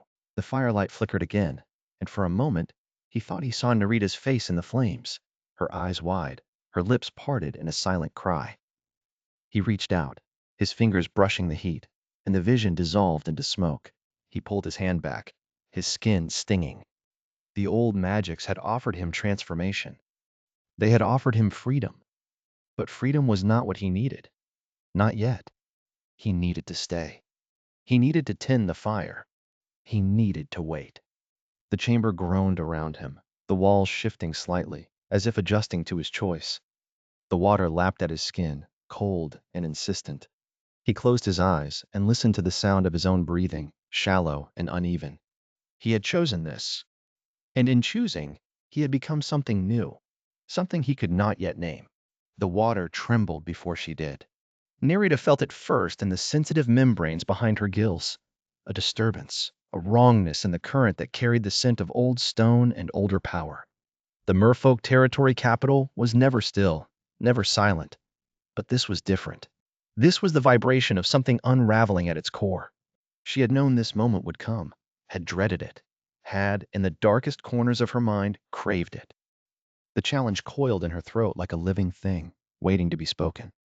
Around her, the merfolk gathered in the central chamber, their opalescent eyes reflecting the bioluminescent towers that rose like jagged teeth from the cavern floor. The air, thick with the brine of 1,000 tides and the metallic tang of anticipation pressed against her skin. She could taste their fear, sharp and electric, could hear the hushed whispers that slithered through the water like eels through kelp. She wouldn't.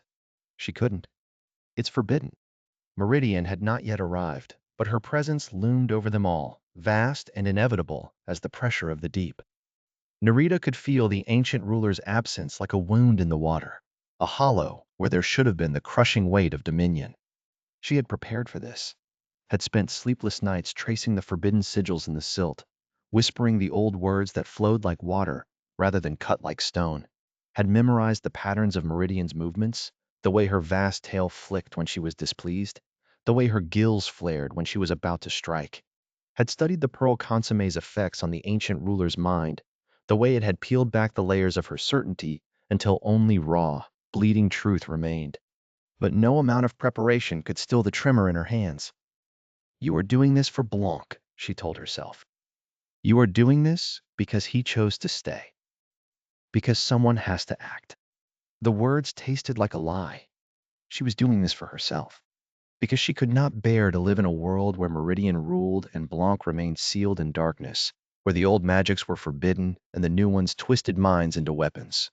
Because she had tasted the broth and seen her own desires laid bare, and what she wanted most was a world where neither of them had to suffer. The water shifted. A current, deep and slow, announced Meridian's approach. Nerita's pulse hammered in her throat as the ancient ruler entered the chamber. The merfolk parted before her like a school of fish before a predator, their bodies pressing against the cavern walls. Meridian moved with the sluggish inevitability of something dying, her vast tail dragging through the silt, her wet stone eyes dull with the weight of what she had seen in the broth's depths. The bioluminescent towers dimmed as she passed, as if even the light could not bear to witness her. Nerita's gills flared. She could smell the change in her, the salt of the deep, the iron tang of old blood, the faintest hint of something new, something human. Meridian stopped before the central dais, her body coiling around the ancient stone like a serpent around its prey. The challenge hung between them, unspoken but palpable, a living thing in the water. Nerita opened her mouth. The words came out before she could stop them, smooth and certain as the old magics themselves. I challenge you for dominion. Silence. Then, chaos. The merfolk recoiled as if struck, their whispers rising into a cacophony of shock and fear. The water churned with their panic, carrying the scent of it to Nerita's gills. Bitter, acrid, wrong. She forced herself to breathe through it, to meet Meridian's gaze. The ancient ruler's eyes were haunted, hollow.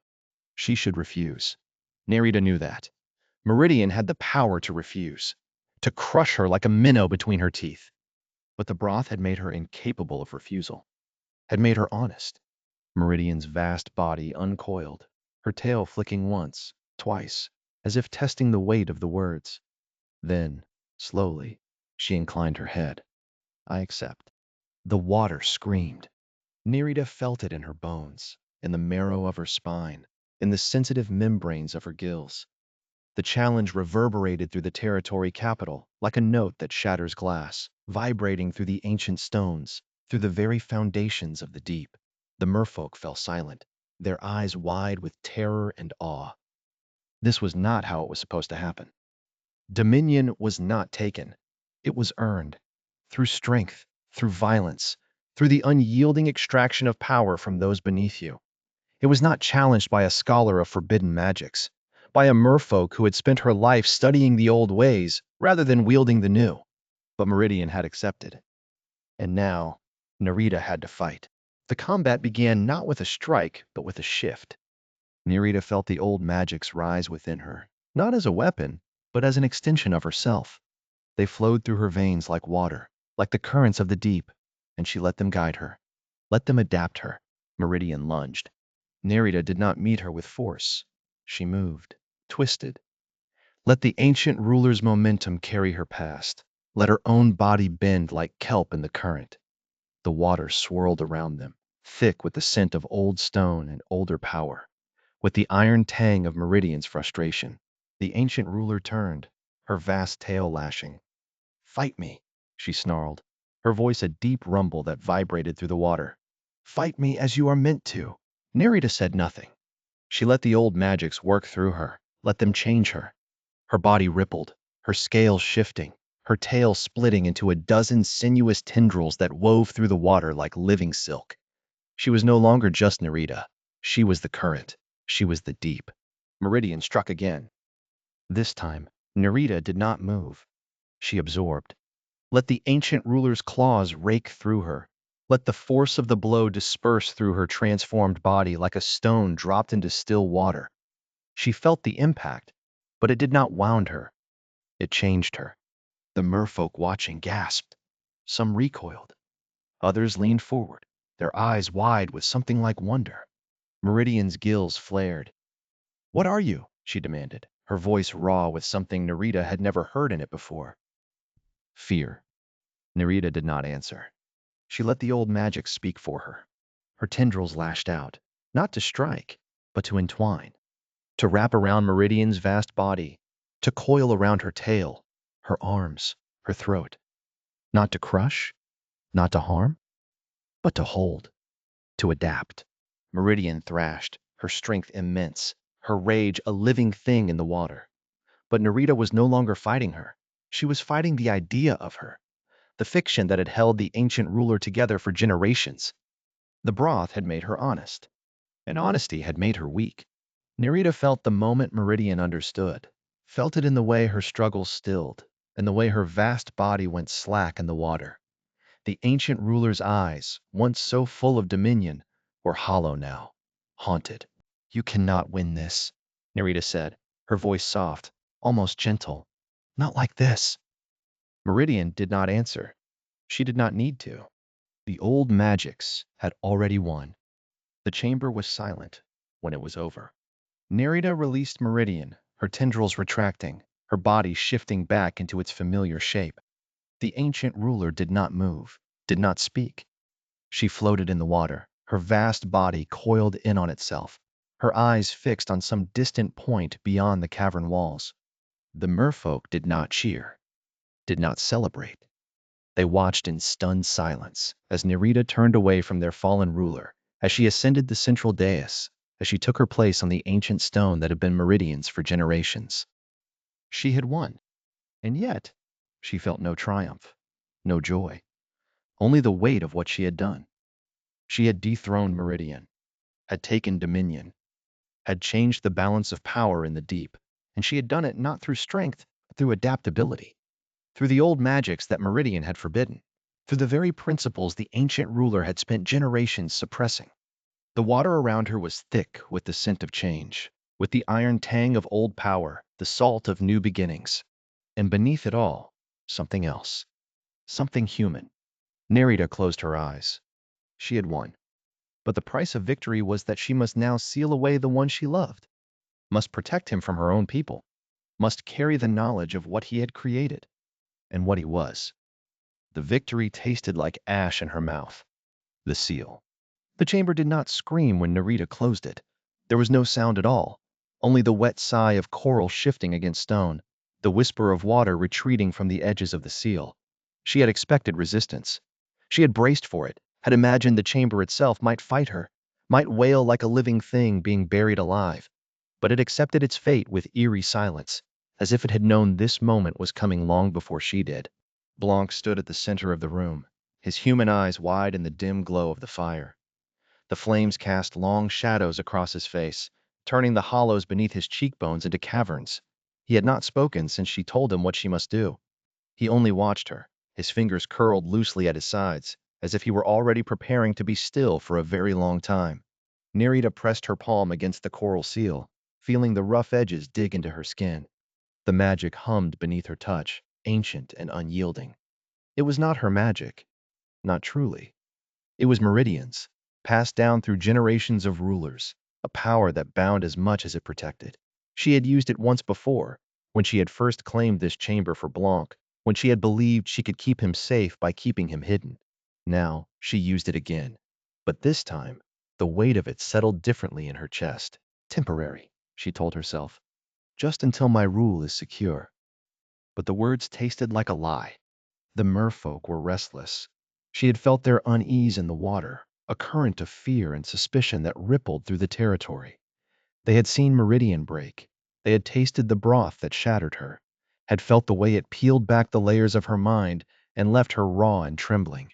And they knew, oh, they knew, that a surface dweller had done this, a human, vermin, prey. If they learned it was Blanc, they would tear him apart. Nerida exhaled, her breath fogging the water between them. She could not meet his eyes. Not now. Not when the seal was still fresh, still warm with her magic. "It's for your protection," she said, her voice rough. Blanc said nothing. He only tilted his head, just slightly, as if he were listening to something she could not hear. The firelight flickered across his skin, turning it gold, then shadow, then gold again. He looked almost like one of them now. Almost, but not quite.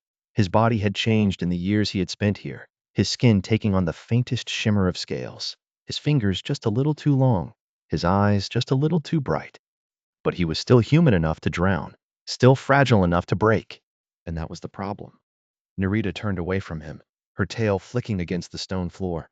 The chamber was small, barely large enough to hold the two of them. The fire in the brazier burned low, its smoke curling toward the ceiling in thin, lazy tendrils. The air smelled of salt and burning stone, of the broth that had ruined everything. She could still taste it on her tongue, bitter and metallic, like the memory of blood. She had drunk it first, of course. Meridian had forced her to, had watched with those wet stone eyes as Nerida's body went rigid, as the visions tore through her.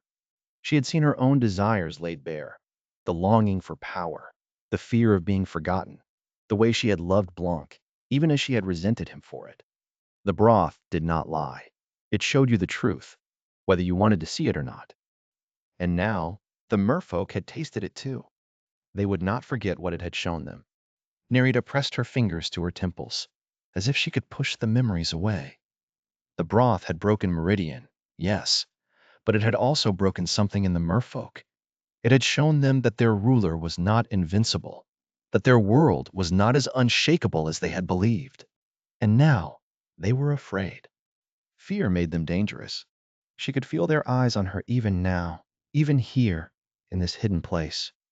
They were watching, waiting, wondering if she would be strong enough to hold them together. She had to be. Nerida turned back to Blanc. He was still watching her, his expression unreadable. The firelight caught the edge of his jaw, the curve of his throat. He looked so human, so fragile. And yet, he had done what no merfolk had ever done. He had broken their ruler. He had changed everything. She could not let them know it was him. She would not. The seal was the only way. Nerida reached for the last of the coral, pressing it into place with a sharp, decisive motion. The magic flared beneath her fingers, bright and searing, and then it settled, sinking into the stone like a sigh. The chamber was sealed. There was no going back. Blanc did not move. He only watched as the last of the light from the outside world faded, as the water beyond the seal darkened into something thick and impenetrable. The fire in the brazier burned lower, its glow now the only source of light in the room. Nerida wanted to say something. She wanted to tell him that this was not forever, that she would come back for him, that she would find a way to make this right, but the words stuck in her throat. Because she knew, even as she thought them, that they were lies. She had won her rule. She had defeated Meridian. She had taken what she wanted. And now, she was sealing Blanc away. Not out of cruelty, out of mercy. The fire crackled, sending up a shower of sparks. Blanc finally spoke, his voice quiet in the stillness. "You don't have to do this." Nerida closed her eyes. She did. She had to. The merfolk would not understand. They would see only a human, a surface dweller, a thing to be destroyed. They would not see what she saw, the way his hands trembled when he worked, the way his eyes darkened when he was afraid, the way he had looked at her that first night, when she had brought him fish, and he had smiled like she was the only thing in the world that mattered. They would not see him at all. They would only see the weapon he had created, the broth that had broken their ruler. Nerida turned away from him, her tail flicking against the stone. The seal was complete. There was nothing left to say. She pressed her palm against the coral one last time, feeling the magic hum beneath her skin. It was done. She left him there, in the dark, with only the fire for company. And as she swam away, she told herself it was temporary. She told herself she would come back. But even as she thought it, she knew the truth. Some seals were not meant to be broken. The fire had burned low again. Blanc crouched before the copper brazier, his fingers trembling as he fed another sliver of kelp into the embers. The flame guttered, then caught, casting long shadows across the curved walls of the chamber. The light flickered over the copper vessels, the cracked pearls, the dried strands of kelp hanging from the ceiling like forgotten prayers. The air smelled of salt and old smoke, of copper and something older, something like regret. He exhaled, watching his breath curl in the cold. It had been weeks, months. Time moved differently in the deep, where there was no sun, no moon, only the slow pulse of the fire and the even slower beat of his own heart. He had counted the days at first, marking them into the copper with the edge of a pearl. But the marks had blurred together, and now he only knew that too much time had passed. His body ached, not with the sharp pain of injury, but with the dull, creeping ache of age. His joints stiffened when he moved. His skin, once smooth, now felt thin, fragile. He had seen the changes in the reflection of the copper vessels, his face gaunter, his hair longer, his eyes darker, deeper set. The merfolk did not age like this. They did not wither, they did not die. But he was not merfolk. He was something else now, something caught between. The fire popped, sending up a shower of sparks. Blanc flinched, then reached for the poker, stirring the embers. The movement sent a jolt of pain through his wrist, and he hissed, flexing his fingers. The skin there was pale, almost translucent, the veins beneath dark and twisted. He had not always been like this. Once, he had been human. Once, he had breathed air that did not taste of salt and ash. Once, he had known the weight of bread in his hands, the sound of his mother's voice, the warmth of the sun on his face. But that was before the fall, before the water, before Meridian, before the broth. Blanc's fingers stilled on the poker. The firelight danced across the copper, and for a moment he saw it again, the first time he had tasted the pearl consomme. The way the world had shattered, the way the truth had rushed in, unbearable and bright. He had created a weapon, not a blade, not a spear, something worse, something that forced honesty. He had seen it in Meridian's eyes when she drank, the way her vast body had gone rigid, the way her wet stone eyes had filled with tears. He had heard it in her voice when she spoke, the words raw and bleeding, the truth too heavy to hold. He had felt it in himself when he drank, the way the broth had peeled back his skin and shown him the thing he had been too afraid to name, the ache in his chest, the yearning to be recognized, the love he had buried beneath layers of survival. The broth did not lie, and that was the cruelty of it. Blanc set the poker down with a clatter. The sound echoed in the chamber, sharp and sudden, and he flinched again. The silence that followed was worse.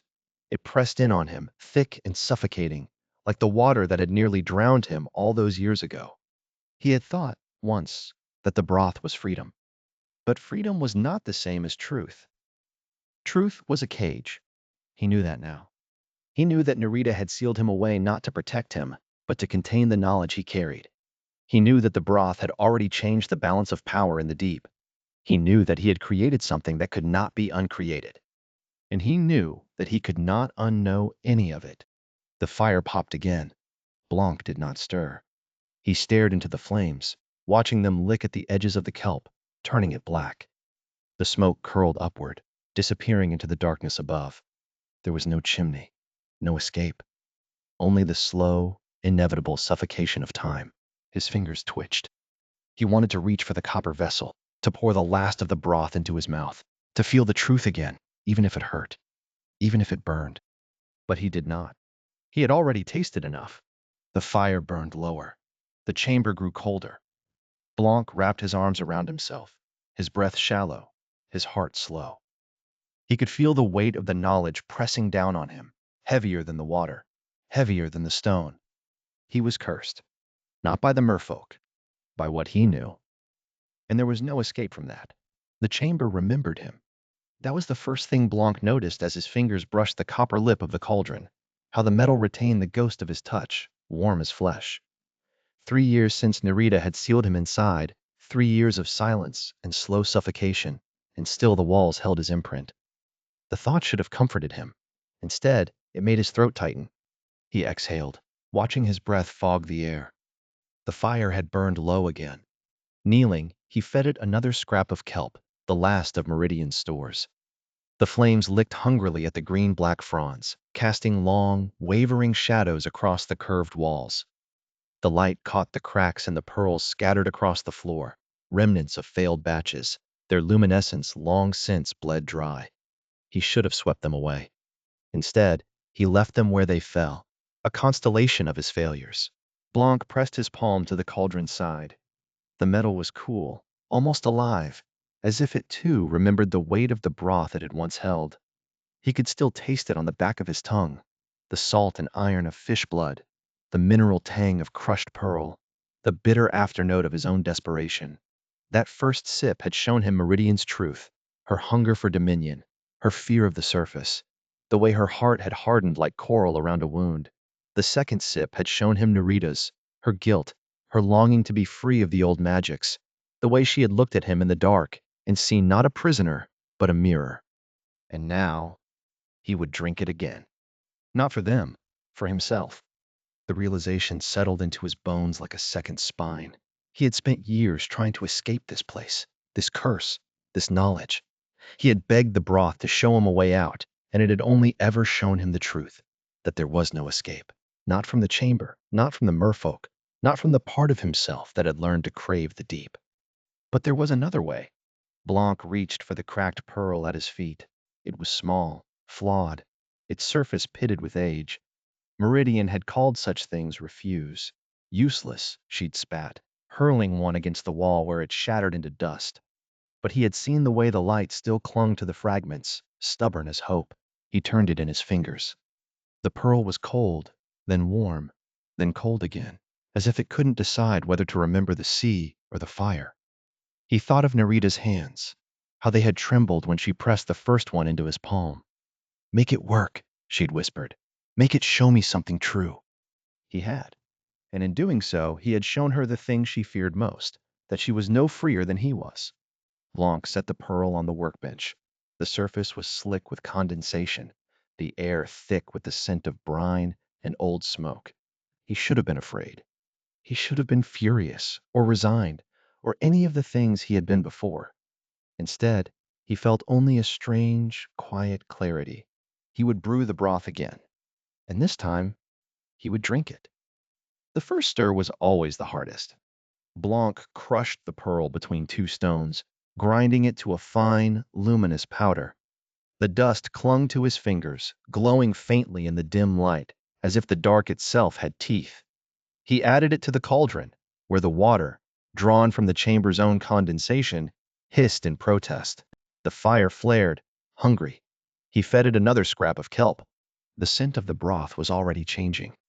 Not just salt and iron now, but something sharper.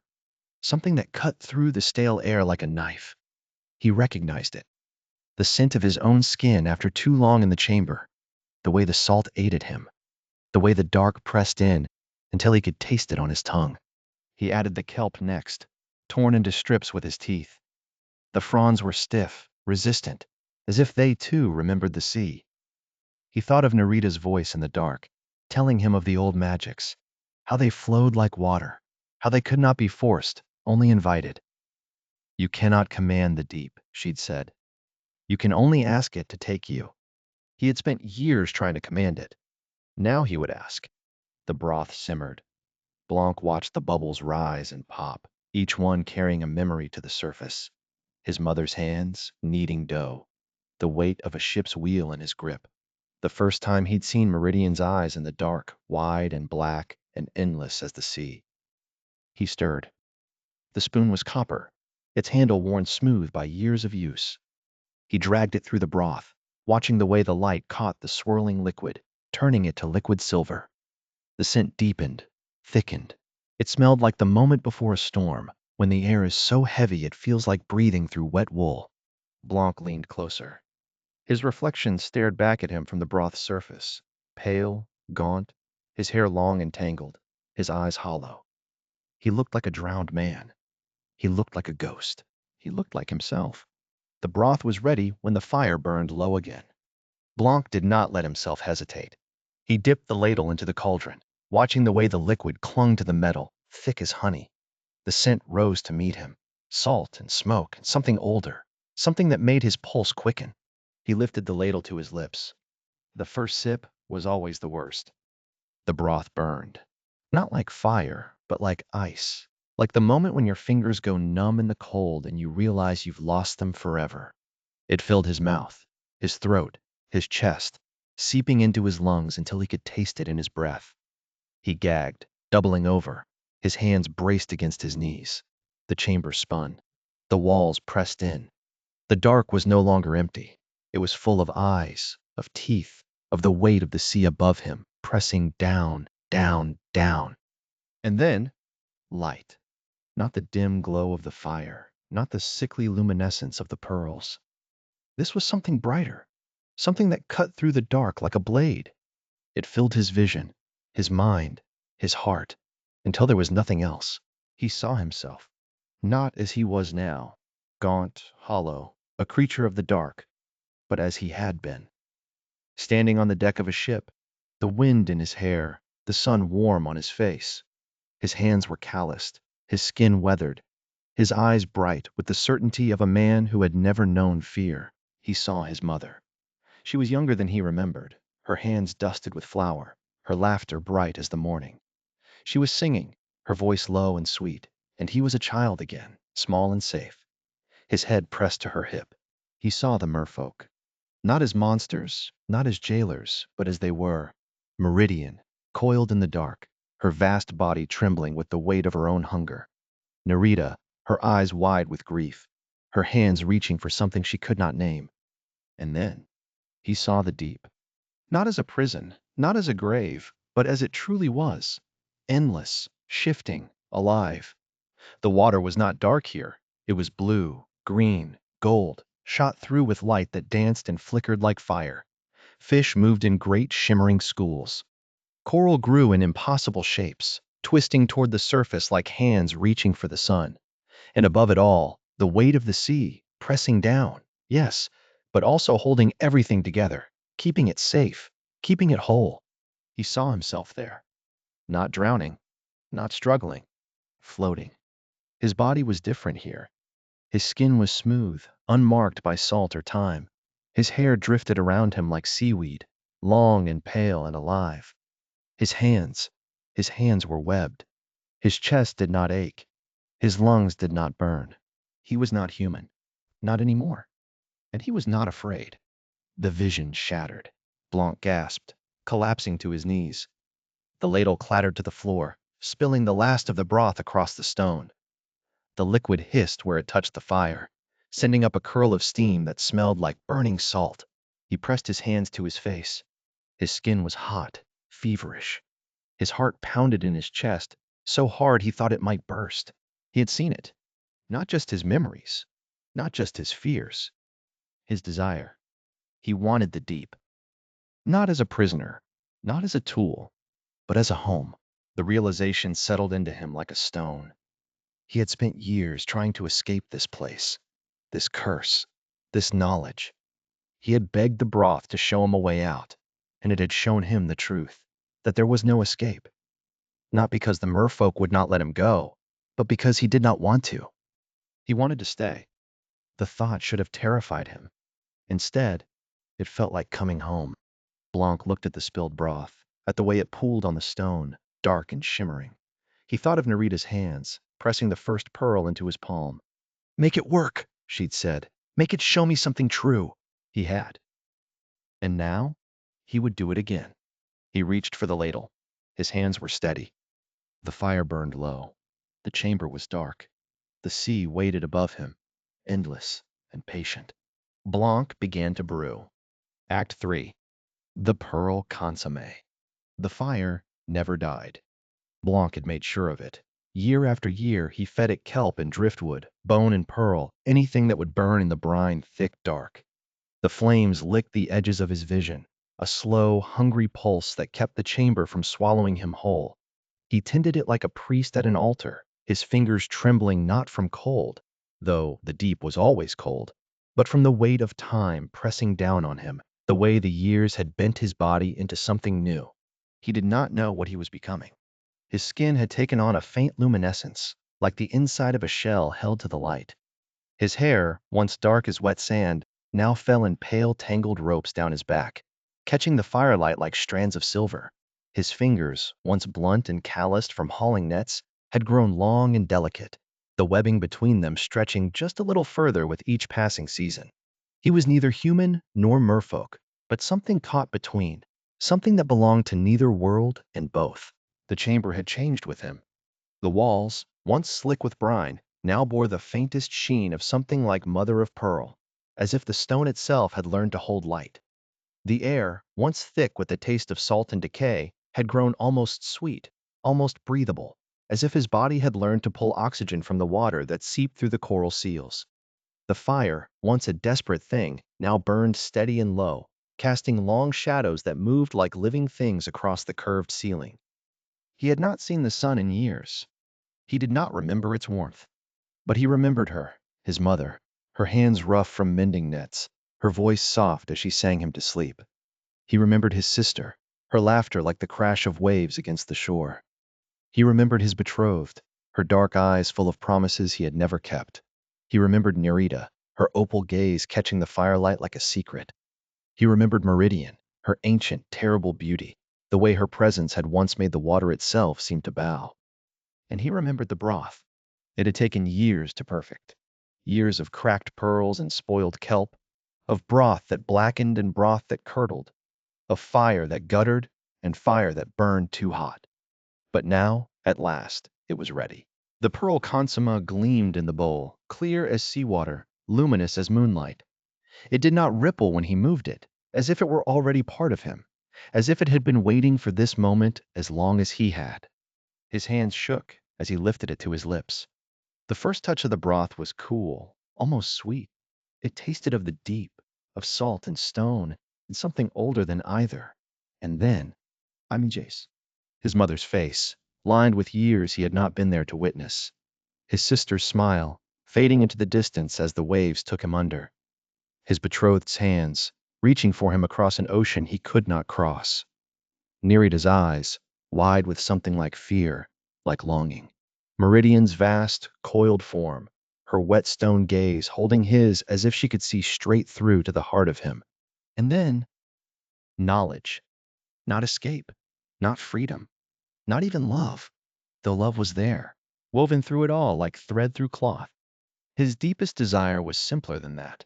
It was to be known, to be seen completely in all his darkness and all his light, to be witnessed, to matter, to have his suffering transformed into something that meant something to someone else.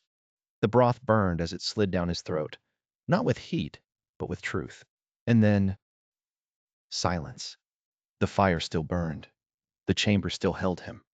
The broth still gleamed in the bowl, now half empty. But he was different. He could feel it. His skin hummed with it. His bones ached with it. His heart, his human heart, still beating in his chest, pounded with the weight of it. He had spent years in this chamber, tending the fire, brewing the broth, waiting for something he could not name. And now, at last, he understood. He did not want to leave. He did not want to be free. He wanted to be known. And in that moment, as the last of the broth slipped down his throat, he knew, with a clarity that stole his breath, that he had already been seen. By the broth, by the chamber, by the fire, by himself. The transformation was not over. It had only just begun. The firelight guttered, casting long, trembling shadows across the curved walls of the chamber. Blanc's fingers, pale and webbed at the tips now, curled around the bowl.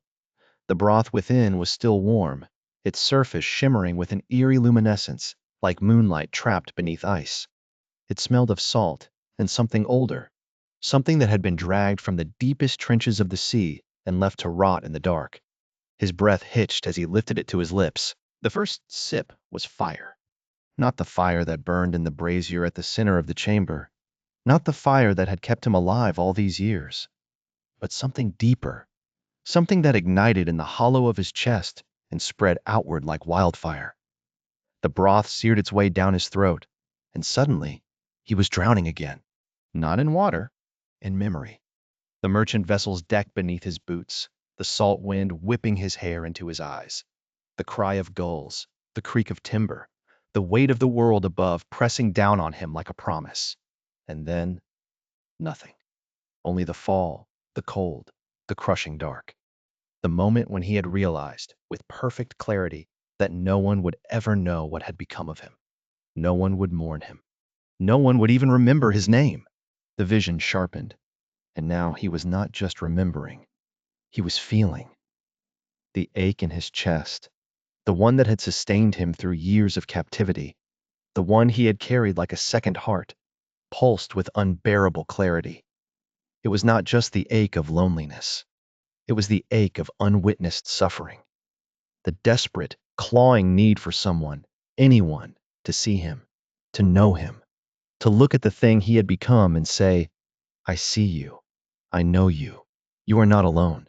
The broth burned through him, and the vision became so vivid it was as if he were living it all over again. The weight of the pearls in his hands, the way the firelight had flickered across Meridian's vast scaled body as she loomed over him, her eyes like wet stone. The taste of kelp and blood on his tongue as he worked, as he created. The way Narita's opalescent eyes had caught the firelight when she came to him in the dark, her voice soft with something like pity. The way she had touched his face, just once, as if to say, I see you, but I cannot save you.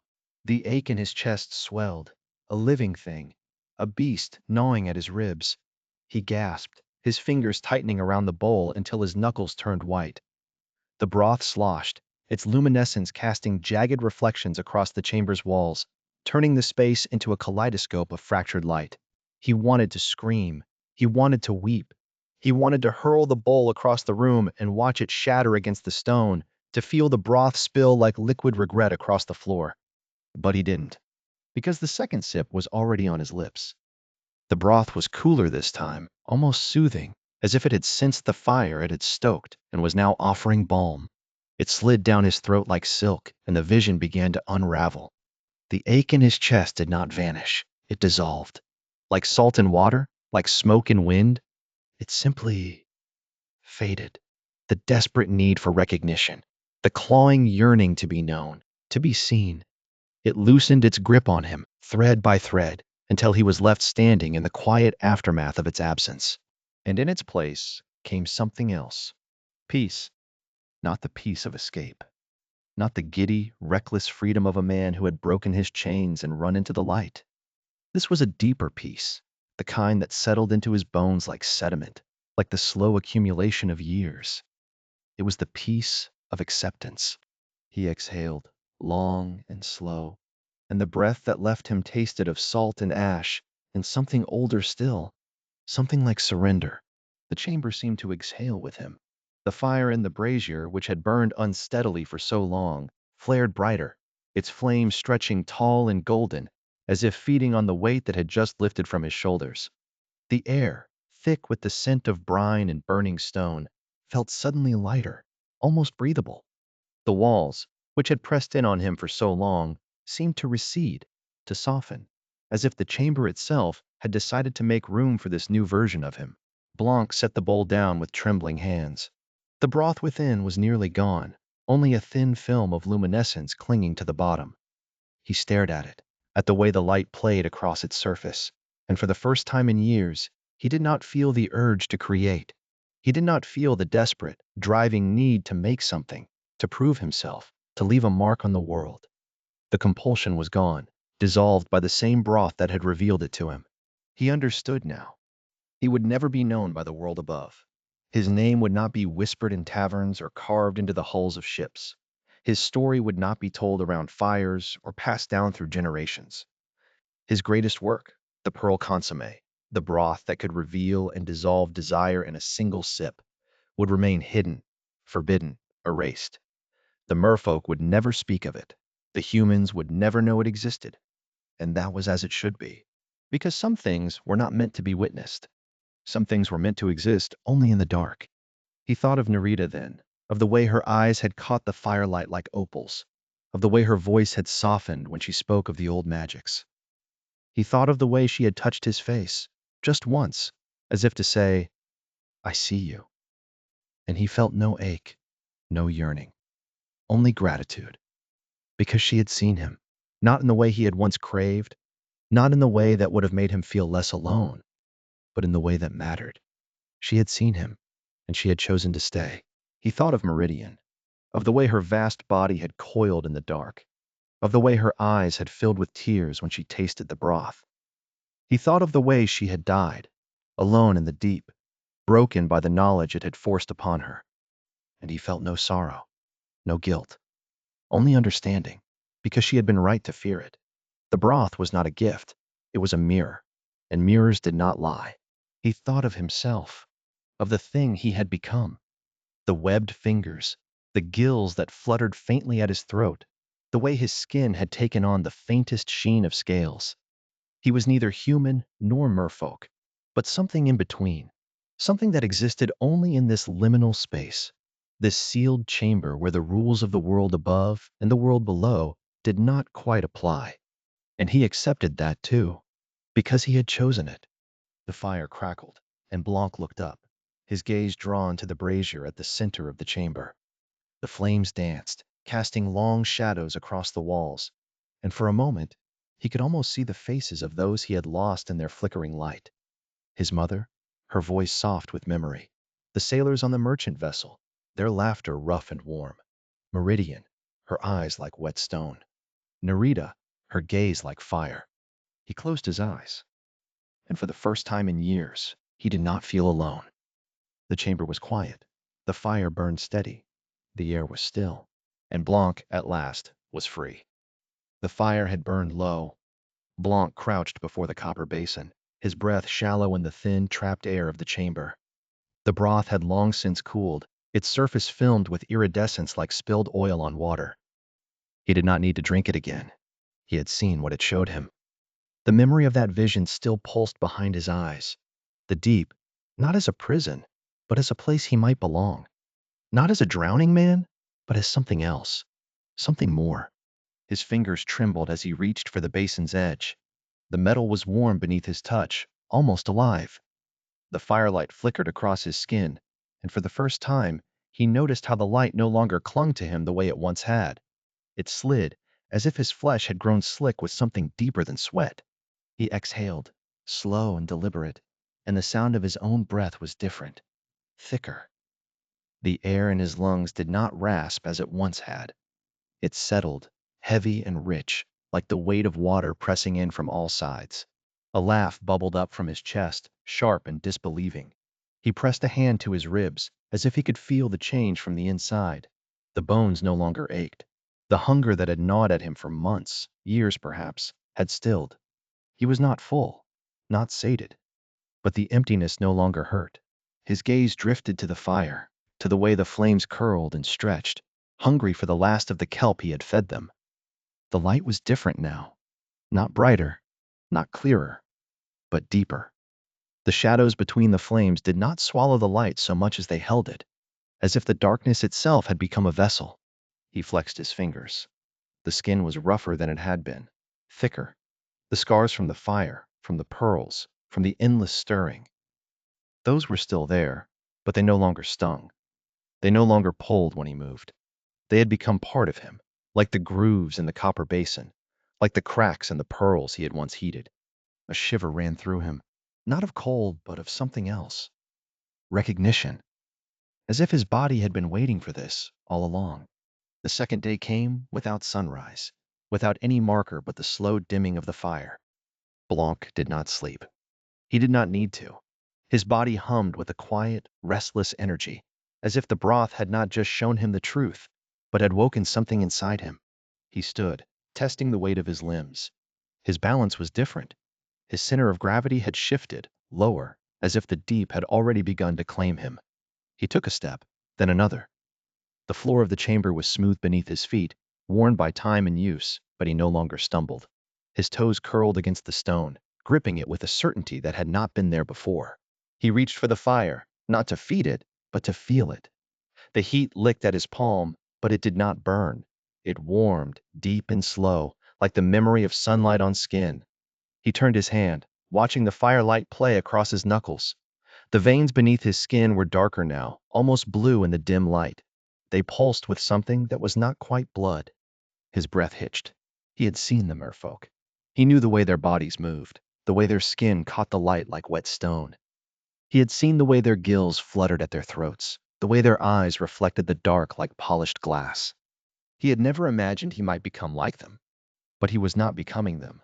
That much was clear. His fingers were still too long, his bones still too fragile. His hair, which had grown long and tangled in the years of his captivity, still hung in lank strands around his face, not sleek and flowing like the merfolk's. His chest did not rise and fall with the same effortless rhythm as theirs. He did not have gills. Not yet. The thought should have terrified him, but it didn't.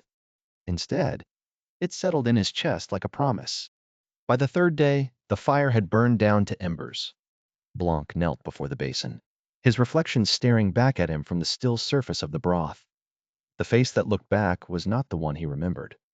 The eyes were too large, too dark, the pupils swallowing the irises until there was almost no white left. His skin had taken on a pearlescent sheen, catching the dim light like the inside of a shell. His lips were fuller, darker, the color of bruised kelp. He reached up, tracing the line of his jaw. The bone beneath his fingers was sharper than it had been. His cheekbones jutted like the edges of a blade. His ears, his breath caught. His ears had changed. The lobes were longer, the points slightly tapered, as if the deep had begun to reshape him from the outside in. He pressed his fingers to them, half expecting to feel something alien. But they were still his, still warm, still human, in their way. A sound escaped him, something between a laugh and a sob. He pressed his palms to his eyes, as if he could push the changes back, as if he could unsee what he had become. But the deep did not work that way. The deep revealed. And he had seen. He had seen the truth of himself, not as a man drowning, but as something that could breathe beneath the waves. Not as a prisoner, but as a creature of the abyss. Not as a victim, but as something chosen. The broth had shown him that. The broth had freed him. He lowered his hands, staring at the reflection once more. The face that looked back was not human. Not anymore.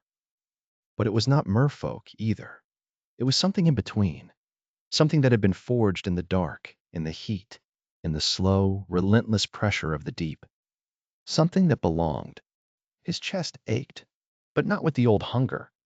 This was different. This was the ache of a wound closing, of a bone setting, of a body remembering what it had always been meant to be. He exhaled, slow and steady, and the sound of his breath was no longer the rasp of a dying man.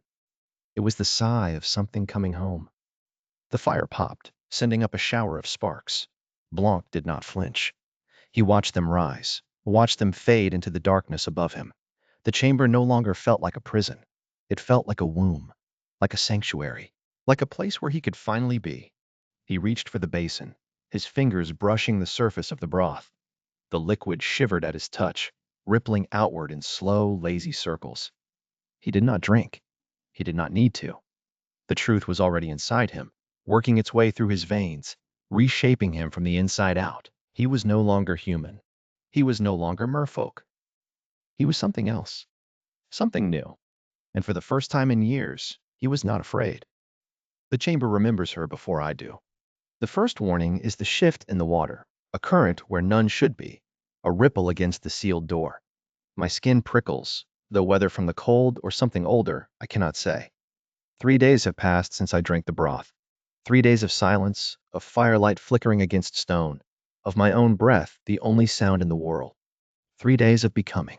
I do not rise when the seal breaks. The water rushes in, carrying the scent of the deep, brine and crushed coral, the faint metallic tang of merfolk magic. My fingers curl against the stone floor, not in fear, but in recognition. The transformation has made me sensitive to these things, to the subtle currents of power that flow through the territory like blood through veins. I know who it is before she speaks. Nerida. Her name sits on my tongue like a pearl, smooth and heavy. I have not seen her in years, not since she sealed me away. Guilt and duty, she told me once, though I knew even then it was more than that. She was afraid. afraid of what I had become, of what I might create. Afraid, perhaps, of what she might feel if she stayed. The water parts around her as she enters, her sleek form moving with the effortless grace of one born to the deep. Her opal eyes catch the firelight, reflecting it back in fractured shards of color, blue, green, the faintest hint of gold. She is beautiful in a way that makes my chest ache, though whether from longing or something deeper, I cannot say. The broth has burned away the easy labels, the simple desires. I am left with only truth, raw and unfiltered. She sees me, and her body goes still. I do not look like myself. The broth has done its work, stripping away the last vestiges of the drowning man she once knew. My skin is smoother now, less human, the texture of it somewhere between flesh and polished stone. My fingers are longer, the webbing between them more pronounced. My hair, once dark and unruly, now drifts around my shoulders in strands that catch the light like seaweed. But it is my eyes that make her step back. They are clearer than they have ever been, sharper. The broth has burned away the fog of longing, the haze of desire. I see the world as it is, not as I wish it to be. Nerita's hands tremble. I watch the realization dawn in her eyes, the understanding of what I have done. Blanc, she says, and my name in her voice is a wound, a blessing. It has been so long since I heard it spoken aloud. What have you done? I do not answer immediately. The truth sits heavy in my chest, a weight I have carried for 3 days, for 3 years, for a lifetime. I rise slowly, my body moving with a fluidity that feels both familiar and strange. The chamber's firelight dances across my skin, casting shadows that writhe like living things. I am neither human nor merfolk now, but something in between, something that can exist in the deep without drowning. I drank the broth, I say at last. Her breath catches. The water around her ripples, disturbed by the force of her shock. You? You saw? I nod. The memory of it is still fresh, still vivid. The broth had shown me my deepest desire, the longing that had sustained me through years of captivity, the yearning to be known, to be seen, to be recognized as something more than a tool, a prisoner, a curiosity. And then, just as clearly, it had shown me the cost of that desire, the way it had twisted me, the way it had made me complicit in my own captivity, the way it had bound me to Meridian, to the merfolk, to this chamber. I saw, I say, and I let it go. Nerita's hands clench into fists. You let it go? The words hang between us, heavy with implication. I can see the questions in her eyes, the fear, the hope. She does not understand yet. How could she? She has spent years trying to reshape her world, to introduce the old magics, to create a society that does not require breaking things to understand them. But she has never truly let go of the past. She has never truly accepted what she is, what she has done. I let it go, I repeat. And in letting it go, I became something new. She steps closer, her movements hesitant, as if she fears I might shatter. The firelight plays across her face, illuminating the lines of tension around her mouth, the way her eyes dart over my transformed body. She is searching for something, some sign that I am still the man she once knew, some proof that I have not been lost entirely to the deep. What are you now? She asks, her voice barely above a whisper. I spread my hands, watching as the firelight glints off the webbing between my fingers. Something that can exist in the deep without needing to break things. Something that can create without needing to destroy. She flinches at the words, and I know she understands. She has spent years trying to undo the damage Meridian wrought, trying to reshape her world into something gentler, something kinder. But she has never truly let go of the past. She has never truly accepted that some things cannot be undone. You chose this? She asks, her voice breaking. I meet her gaze, unflinching. I chose to stay. The words settle between us, heavy with meaning. I see the moment she understands, the moment she realizes that I am no longer her prisoner, no longer her burden. I am something else entirely, something she does not yet have a name for.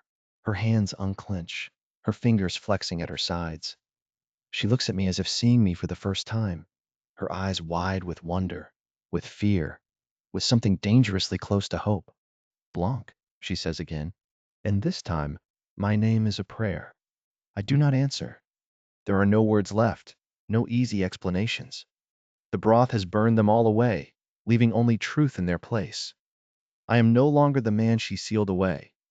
I am no longer the prisoner, the tool, the broken human who longed for recognition. I am something new, something that chose to stay. And in that moment, I see the same understanding dawn in her eyes. She knows what this means. She knows that I am no longer bound by the old rules, by the old magics, by the old ways of seeing the world.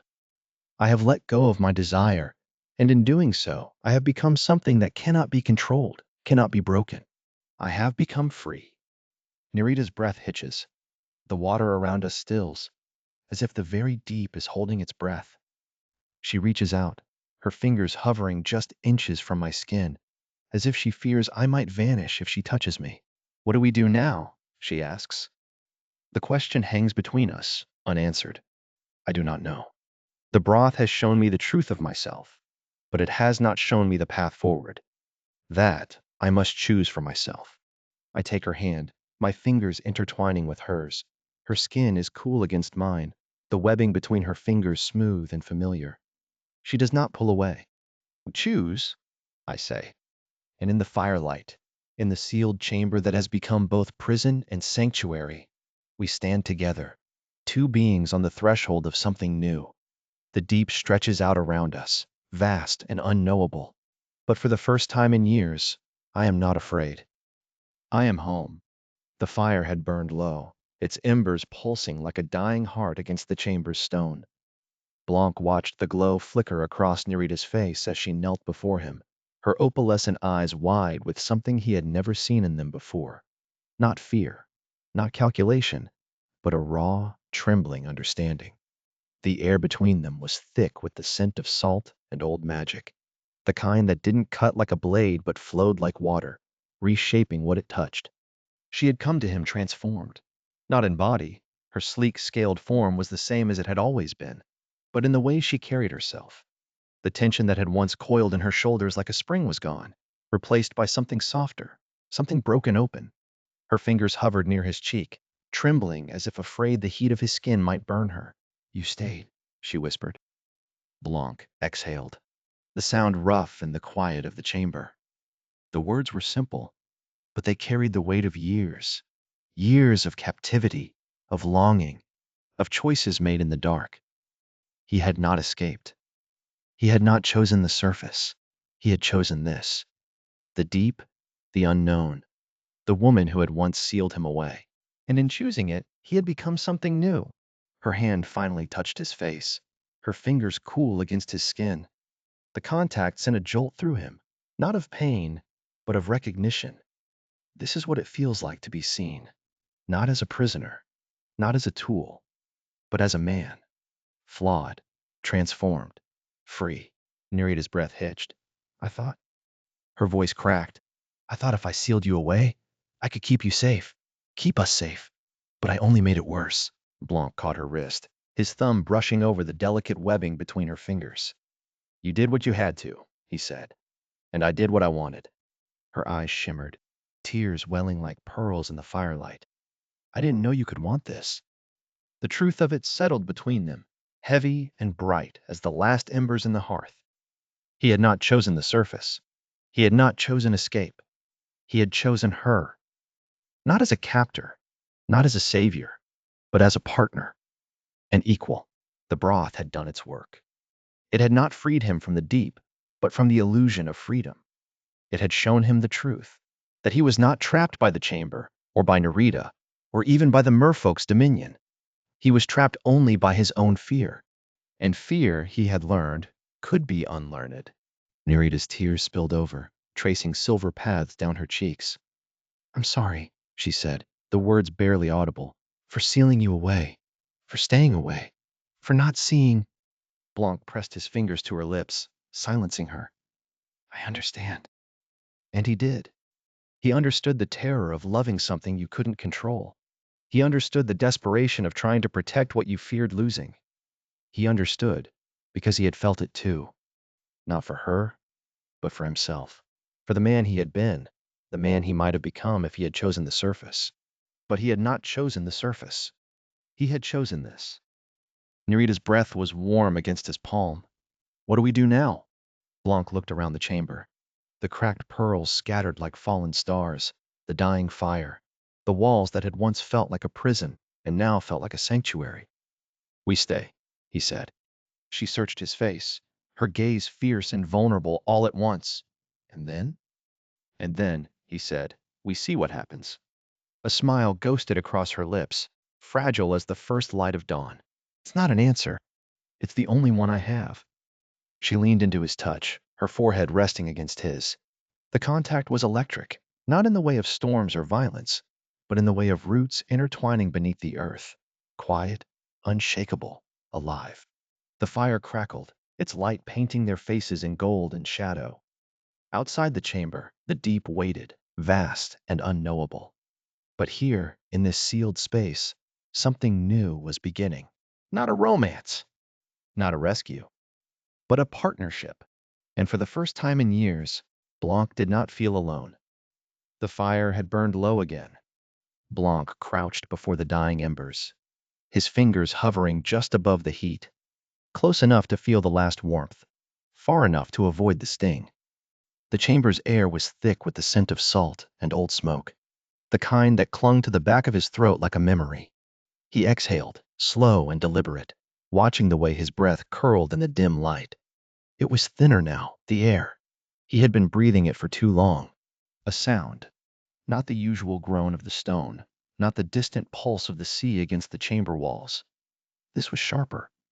A scrape, a shift, something deliberate. Blanc's pulse quickened. He turned his head, just slightly, toward the far wall where the shadows pooled deepest. The stone there shimmered. Not like water, not quite. More like heat haze over sand, a distortion in the air. Blanc's breath caught. He knew that shimmer. He had seen it before, in the depths where Nerita had shown him the old magics. Transformations that flowed like water rather than cut like stone. The wall parted. Not cracked, not broken. Flowed. The stone rippled, as if it were liquid, and Nerita stepped through the gap, her opalescent eyes catching the firelight. The moment she was inside, the wall sealed itself behind her, seamless once more. Blanc didn't move. He rarely did these days. His body had become something else. Longer, leaner, his skin marked with faint pearlescent veins that glowed when the fire burned brightest. He was neither human nor merfolk, but something in between, something that had learned to exist in the space between worlds. Nerita's gaze found his. She didn't smile. She never did, not like that. But her eyes softened, just for a moment, the way they always did when she first saw him. You let the fire burn low, she said. Blanc glanced at the embers. I was distracted. By what? He almost laughed. By what? As if the chamber offered distractions. As if the walls didn't press in on him. As if the air didn't taste of ash and salt. As if the knowledge of what he had done, and what he had become, didn't coil in his chest like a second heartbeat. By the way, the light moves, he said instead. By the way, the shadows stretch when the fire is low. Nerita stepped closer. She moved differently now since she had taken rule. Less like a predator, more like the current itself. Smooth, inevitable. She knelt beside him, her tail curling beneath her, the scales catching the firelight in shifting hues of violet and deep blue. She reached out, not quite touching the embers, but close enough that the heat made her fingers tremble. You should let me bring you more wood, she said. Blanc shook his head. It's not about the wood. She knew that. Of course she did. The fire wasn't just fuel. It was the last tether to the world above, the last thing that made this chamber feel like something other than a tomb. If he let it die, he let go of the last piece of himself that remembered the sun. Nerita exhaled, a sound like the sea sighing against rock. I brought you something. She reached into the pouch at her hip and withdrew a bundle wrapped in kelp. The moment she unfolded it, the scent hit him. Salt and iron and something sweet, something that made his mouth water. Raw fish, still glistening, fresh. Blanc's fingers twitched. He hadn't tasted fresh food in how long? Months? Years? Time had become a strange, slippery thing in the chamber. It stretched and compressed, measured only by the rise and fall of the fire, the slow decay of the air. Eat, Nerita said. He took the fish, his fingers brushing against hers. Her skin was cool, slick. He tore a piece free and brought it to his mouth. The taste was overwhelming, bright, alive. For a moment, he forgot where he was. For a moment, he was back above the waves, standing on the deck of a ship, the wind in his face, the sun on his skin. Then the memory faded, and he was here again, in the dark, in the chamber, with Nerita watching him. Thank you, he said. She nodded, but her eyes were distant. I've made changes. Blanc swallowed. He knew what that meant. Nerita had taken rule after Meridian's fall, after the broth had forced the old ruler to confront the truth of her own cruelty. And Nerita, unlike Meridian, ruled with flow rather than cut. Tell me, he said. She hesitated, then reached out, her fingers hovering just above the fire. The flames leapt toward her, as if drawn to her touch. I've reintroduced the old magics, the ones that allow transformation without force, the ones that consent. Blanc's chest tightened. He remembered the first time she had shown him those magics, in the forbidden depths where the water burned with cold and the runes pulsed with bioluminescence. He remembered the way the merfolk there had moved, not with the rigid hierarchy of Meridian's rule, but with a fluidity, a grace, as if they were part of the current itself. It's working, Nerita continued. Not for everyone. Some still cling to the old ways, but more are choosing it. More are flowing. Blanc studied her face. There was something different in her expression, something he hadn't seen before. Not pride, not triumph, something quieter, something like hope. And the others? He asked. The ones who tasted the broth? Nerita's jaw tightened. The broth, the pearl consomme, had been his creation, his curse.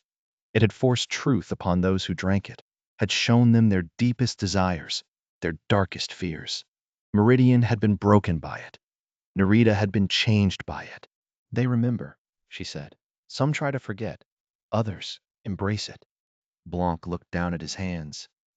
The pearlescent veins glowed faintly in the firelight, a reminder of what he had become. He had drunk the broth too, had seen the truth of himself, the ache in his chest, the yearning to be recognized, to be known. And he had chosen to stay, not because he was trapped, but because he had found something worth staying for. And you? He asked softly. Nerita's gaze met his. I remember. Silence stretched between them, thick with unspoken words. Blanc knew what she wasn't saying, that the broth had shown her his love for her, that she had seen the way he had chosen to stay, not for the surface, not for escape, but for her, for the possibility of something more. You could have unsealed the chamber, he said. She shook her head. Too dangerous. The territory isn't ready for you. Not yet. Blanc understood. The merfolk feared what he represented, the broth, the transformation, the knowledge that their old ways were built on cruelty. If they knew he was still here, still alive, still changing, they would demand answers. They would demand his destruction. So you made a passage instead, he said. Nerita's lips curved, just slightly. A secret. Just for us. Blanc looked at the wall where she had entered. It was seamless again, as if she had never passed through. But now he knew. Now he understood that the chamber wasn't just a prison. It was a sanctuary, a place where two people could meet in the dark and share the burden of what they knew. Tell me about the fire, Nerita said. Blanc blinked. What? The fire. You tend it. You let it burn low. You feed it. Why? He hesitated. The fire was more than just a flame. It was the last piece of the world above. It was the last thing that made him feel human. But it was also something else. It's a reminder, he said finally, that I'm still here, that I'm still alive. Nerita reached out, her fingers brushing against his. Her touch was cool, but it sent a spark through him, sharp and bright. You are, she said, and so am I. Blanc looked at her. The way her opalescent eyes caught the firelight, the way her scales shimmered like the sea at dawn. She was beautiful. Not in the way sailors dreamed, not in the way the old stories spoke of, but in a way that was real, in a way that was hers. What happens now? He asked. Nerida's fingers tightened around his. We rule. You in the chamber, me in the territory. Separate, but together. Blanc exhaled. It wasn't an escape.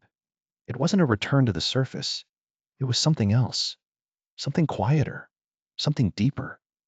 A choice to stay. A choice to love imperfectly. A choice to witness each other, completely, in the darkness beneath the waves. Together, he echoed. Nerida leaned forward, her forehead pressing against his.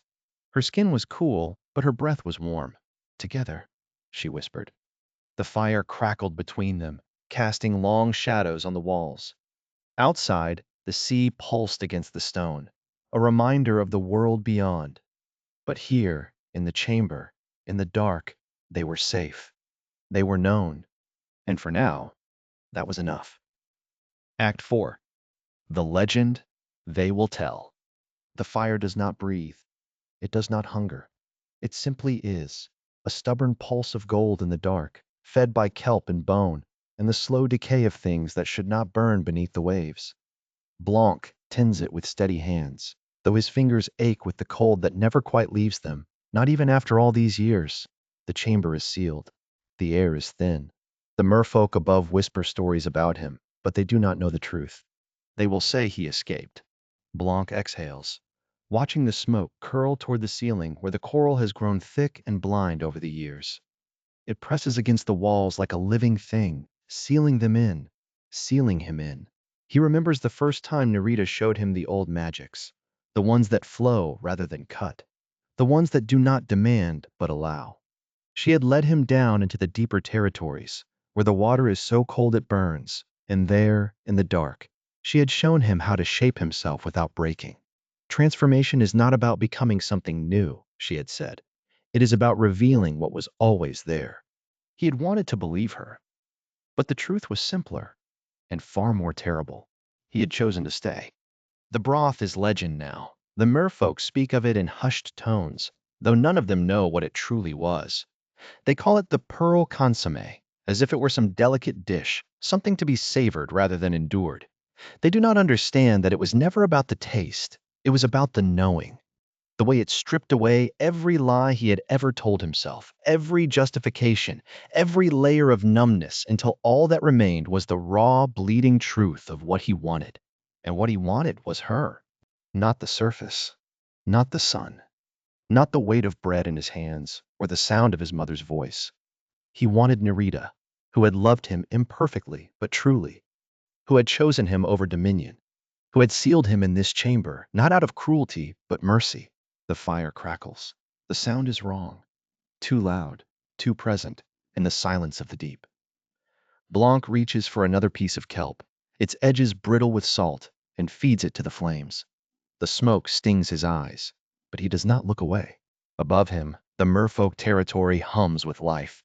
He can feel it in the way the water shifts, in the distant pulse of bioluminescence that seeps through the coral like a slow heartbeat. Nerida rules now. She has reshaped their world in ways he can only imagine, softening the edges of their cruelty, teaching them that power does not have to cut to be real. Sometimes, when she visits, she tells him of the changes. They whisper about you, she says, her opal eyes catching the firelight. They say you escaped. They say you returned to the surface and forgot us. Blanc does not answer. What is there to say? The truth is too heavy for words. The first time he tasted the broth, he had seen himself with unbearable clarity. The ache in his chest, the thing he had carried for so long without naming it, had risen to the surface like a drowned thing breaking water. He had wanted to be seen, not as a prisoner, not as a curiosity, but as a man, flawed, desperate, alive. Meridian had given him the first pearl. She had cracked it open and bled its light into the water, and he had heated it, stirred it, watched it turn to something thick and luminous. When she drank it, her vast body had gone rigid, her wet stone eyes filling with tears. He had never seen her weep before. He had not known she could. That was the moment everything changed. The broth did not free him, it revealed him. And in that revelation, he understood that freedom was not the point. The point was choice. So he had chosen to stay. Nerida comes to him less often now. She is busy with the work of ruling, with reshaping a society that was built on dominion into something gentler. But when she does visit, she brings him gifts, kelp from the shallows, pearls cracked just enough to let the light escape, stories of the world above. She never stays long. The chamber is not meant for her. It is meant for him. Do you regret it? She asks sometimes, her voice low, her fingers tracing the edge of the fire as if she could pull its warmth into herself. Blanc shakes his head. How could he regret the only thing that ever made sense? The fire does not breathe, but he does. And that is enough. The merfolk will tell stories about him. They will say he was freed by the broth, that he escaped the deep, that he lived a long life above the waves and forgot the magic and the darkness. They will call it a happy ending. But Blanc knows the truth. The truth is that he is still here. The truth is that he chose this. The truth is that some things cannot be escaped, only transformed. And so he tends the fire. He waits. He remembers. And sometimes, when the water is so cold it burns, he smiles. The true story. The fire never dies. Blanc watches the flames lick the edges of the cracked pearl shell, their orange tongues curling around the curved edges like something alive. The heat warms his face, but the rest of him remains cold, always cold. Here in the sealed chamber, where the water presses against the walls like a living thing, waiting. He reaches out, his fingers hovering just above the fire's glow, and for a moment, he lets himself remember the sun. Not the sun as it was in his childhood, warm and golden on his skin, but the sun as he last saw it, a distant, shimmering lie, a promise that no longer belonged to him. He had tried to forget it, once, tried to bury it beneath the weight of the deep, beneath the taste of salt and ash in his lungs. But the fire won't let him. The fire is a traitor. It remembers for him. A sound cuts through the crackle of the flames, a soft click, like stone shifting against stone. Blanc doesn't turn. He knows the rhythm of Nerida's approach by now, the way she moves through the secret passage, the way the water parts for her without a sound. She is the only one who still comes to him, the only one who remembers what he is. The chamber's seal hisses as it breaks, and then she is there, slipping inside like a shadow given form. Her opal eyes catch the firelight, reflecting it back in fractured shards of green and gold. She doesn't speak at first. She never does. Not until she's settled beside him, her tail curling around the base of the fire pit, her fingers brushing against his where they rest on the stone. You're thinking of the surface again, she says. Blanc exhales, a slow, controlled breath. The air in the chamber is thin, stale with the scent of burning kelp and old magic. It tastes like memory. I wasn't.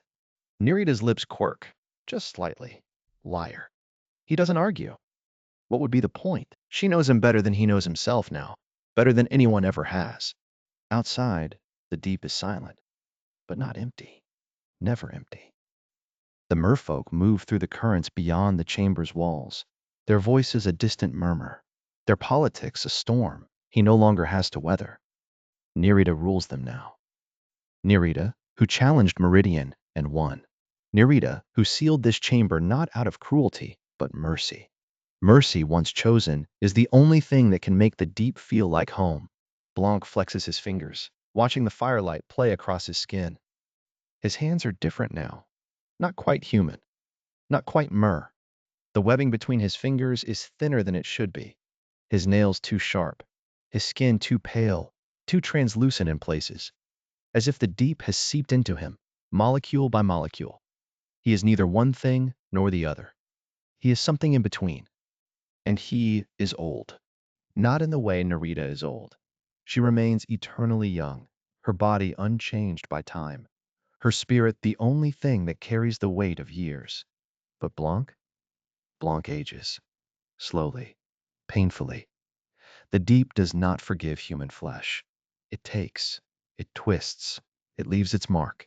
He can feel it in his bones, in the way his joints ache when the currents shift, in the way his lungs burn with every breath. He is dying. Not quickly, not dramatically, but inevitably. The way all humans die in the deep. Nerida's tail flicks, sending a ripple through the water pooled at the chamber's edge. You're brooding. I'm not. You are. She leans forward, her opal eyes searching his face. You always brood when you're thinking about the broth.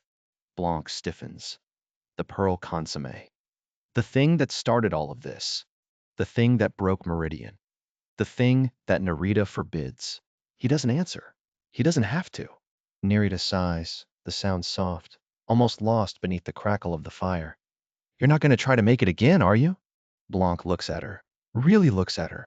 The firelight carves shadows into the planes of her face, turning her into something both beautiful and terrible. She is not the ruler she was meant to be, not in the way Meridian was. Narita rules through consent, through choice, through the slow, painful work of building something new from the wreckage of the old. And he loves her for it. I don't need to, he says at last. She blinks. What? I don't need to make it again. He gestures to the fire, to the chamber, to himself. I already know what it would show me. Nerita goes very still. And what's that? Blanc smiles. It's a small thing, that smile. A quiet thing. That I'm exactly where I'm supposed to be. The words hang between them, heavy with meaning. Nerita's breath catches. For a moment, she looks like she might argue. Like she might remind him of all the reasons he should want to leave. Of all the reasons he should hate the deep, hate the chamber, hate the life he's chosen. But she doesn't. Instead, she reaches out, her fingers brushing against his cheek. Her touch is cool, almost too cool, but he doesn't flinch. He never flinches from her touch anymore. You're a fool, she murmurs. Probably. She leans in, her forehead resting against his. Her breath is warm, warmer than it should be, as if the fire has seeped into her too. I love you for it. Blanc closes his eyes. He can feel the weight of the deep above them, pressing down, endless and eternal. He can feel the fire at his back, burning, always burning, consuming the air, demanding appeasement. He can feel Narita's skin against his, her presence a steady, unshakable thing. And for the first time in a long time, maybe for the first time ever, he feels at peace. The old story ends with escape. But the true story? The true story is written in the dark. It's written in the way the fire never dies, even when it should. In the way the chamber's walls hold the weight of years, of choices, of things that can never be undone. In the way Blanc's body bends but does not break, twists but does not shatter, ages but does not surrender. It's written in the way Narita rules, not through dominion, but through witness. In the way she sees him, truly sees him, in all his darkness and all his light, and chooses him anyway. It's written in the way they share this space, this fire, this trapped air that tastes of memory and magic. In the way they have built something here, in the dark, something that no one else will ever understand. They are not happy, not in the way stories promise happiness, but they are free. Free in a way that escape could never have granted them. Blanc opens his eyes. Nerita is watching him, her opal gaze steady, unblinking. He reaches up, his fingers tracing the line of her jaw, the curve of her cheek. She leans into his touch, just slightly, and for a moment, the deep feels like home. Stay with me, he says. It's not a question. It's never been a question. Nerita smiles. Always. Outside, the currents shift. Somewhere in the distance, a merfolk voice rises in song, the sound haunting, beautiful, lost to the dark. Blanc listens, his fingers still pressed against Nerita's skin, his breath steady, his heart, whatever is left of it, full. The fire burns. The deep endures. And the true story continues.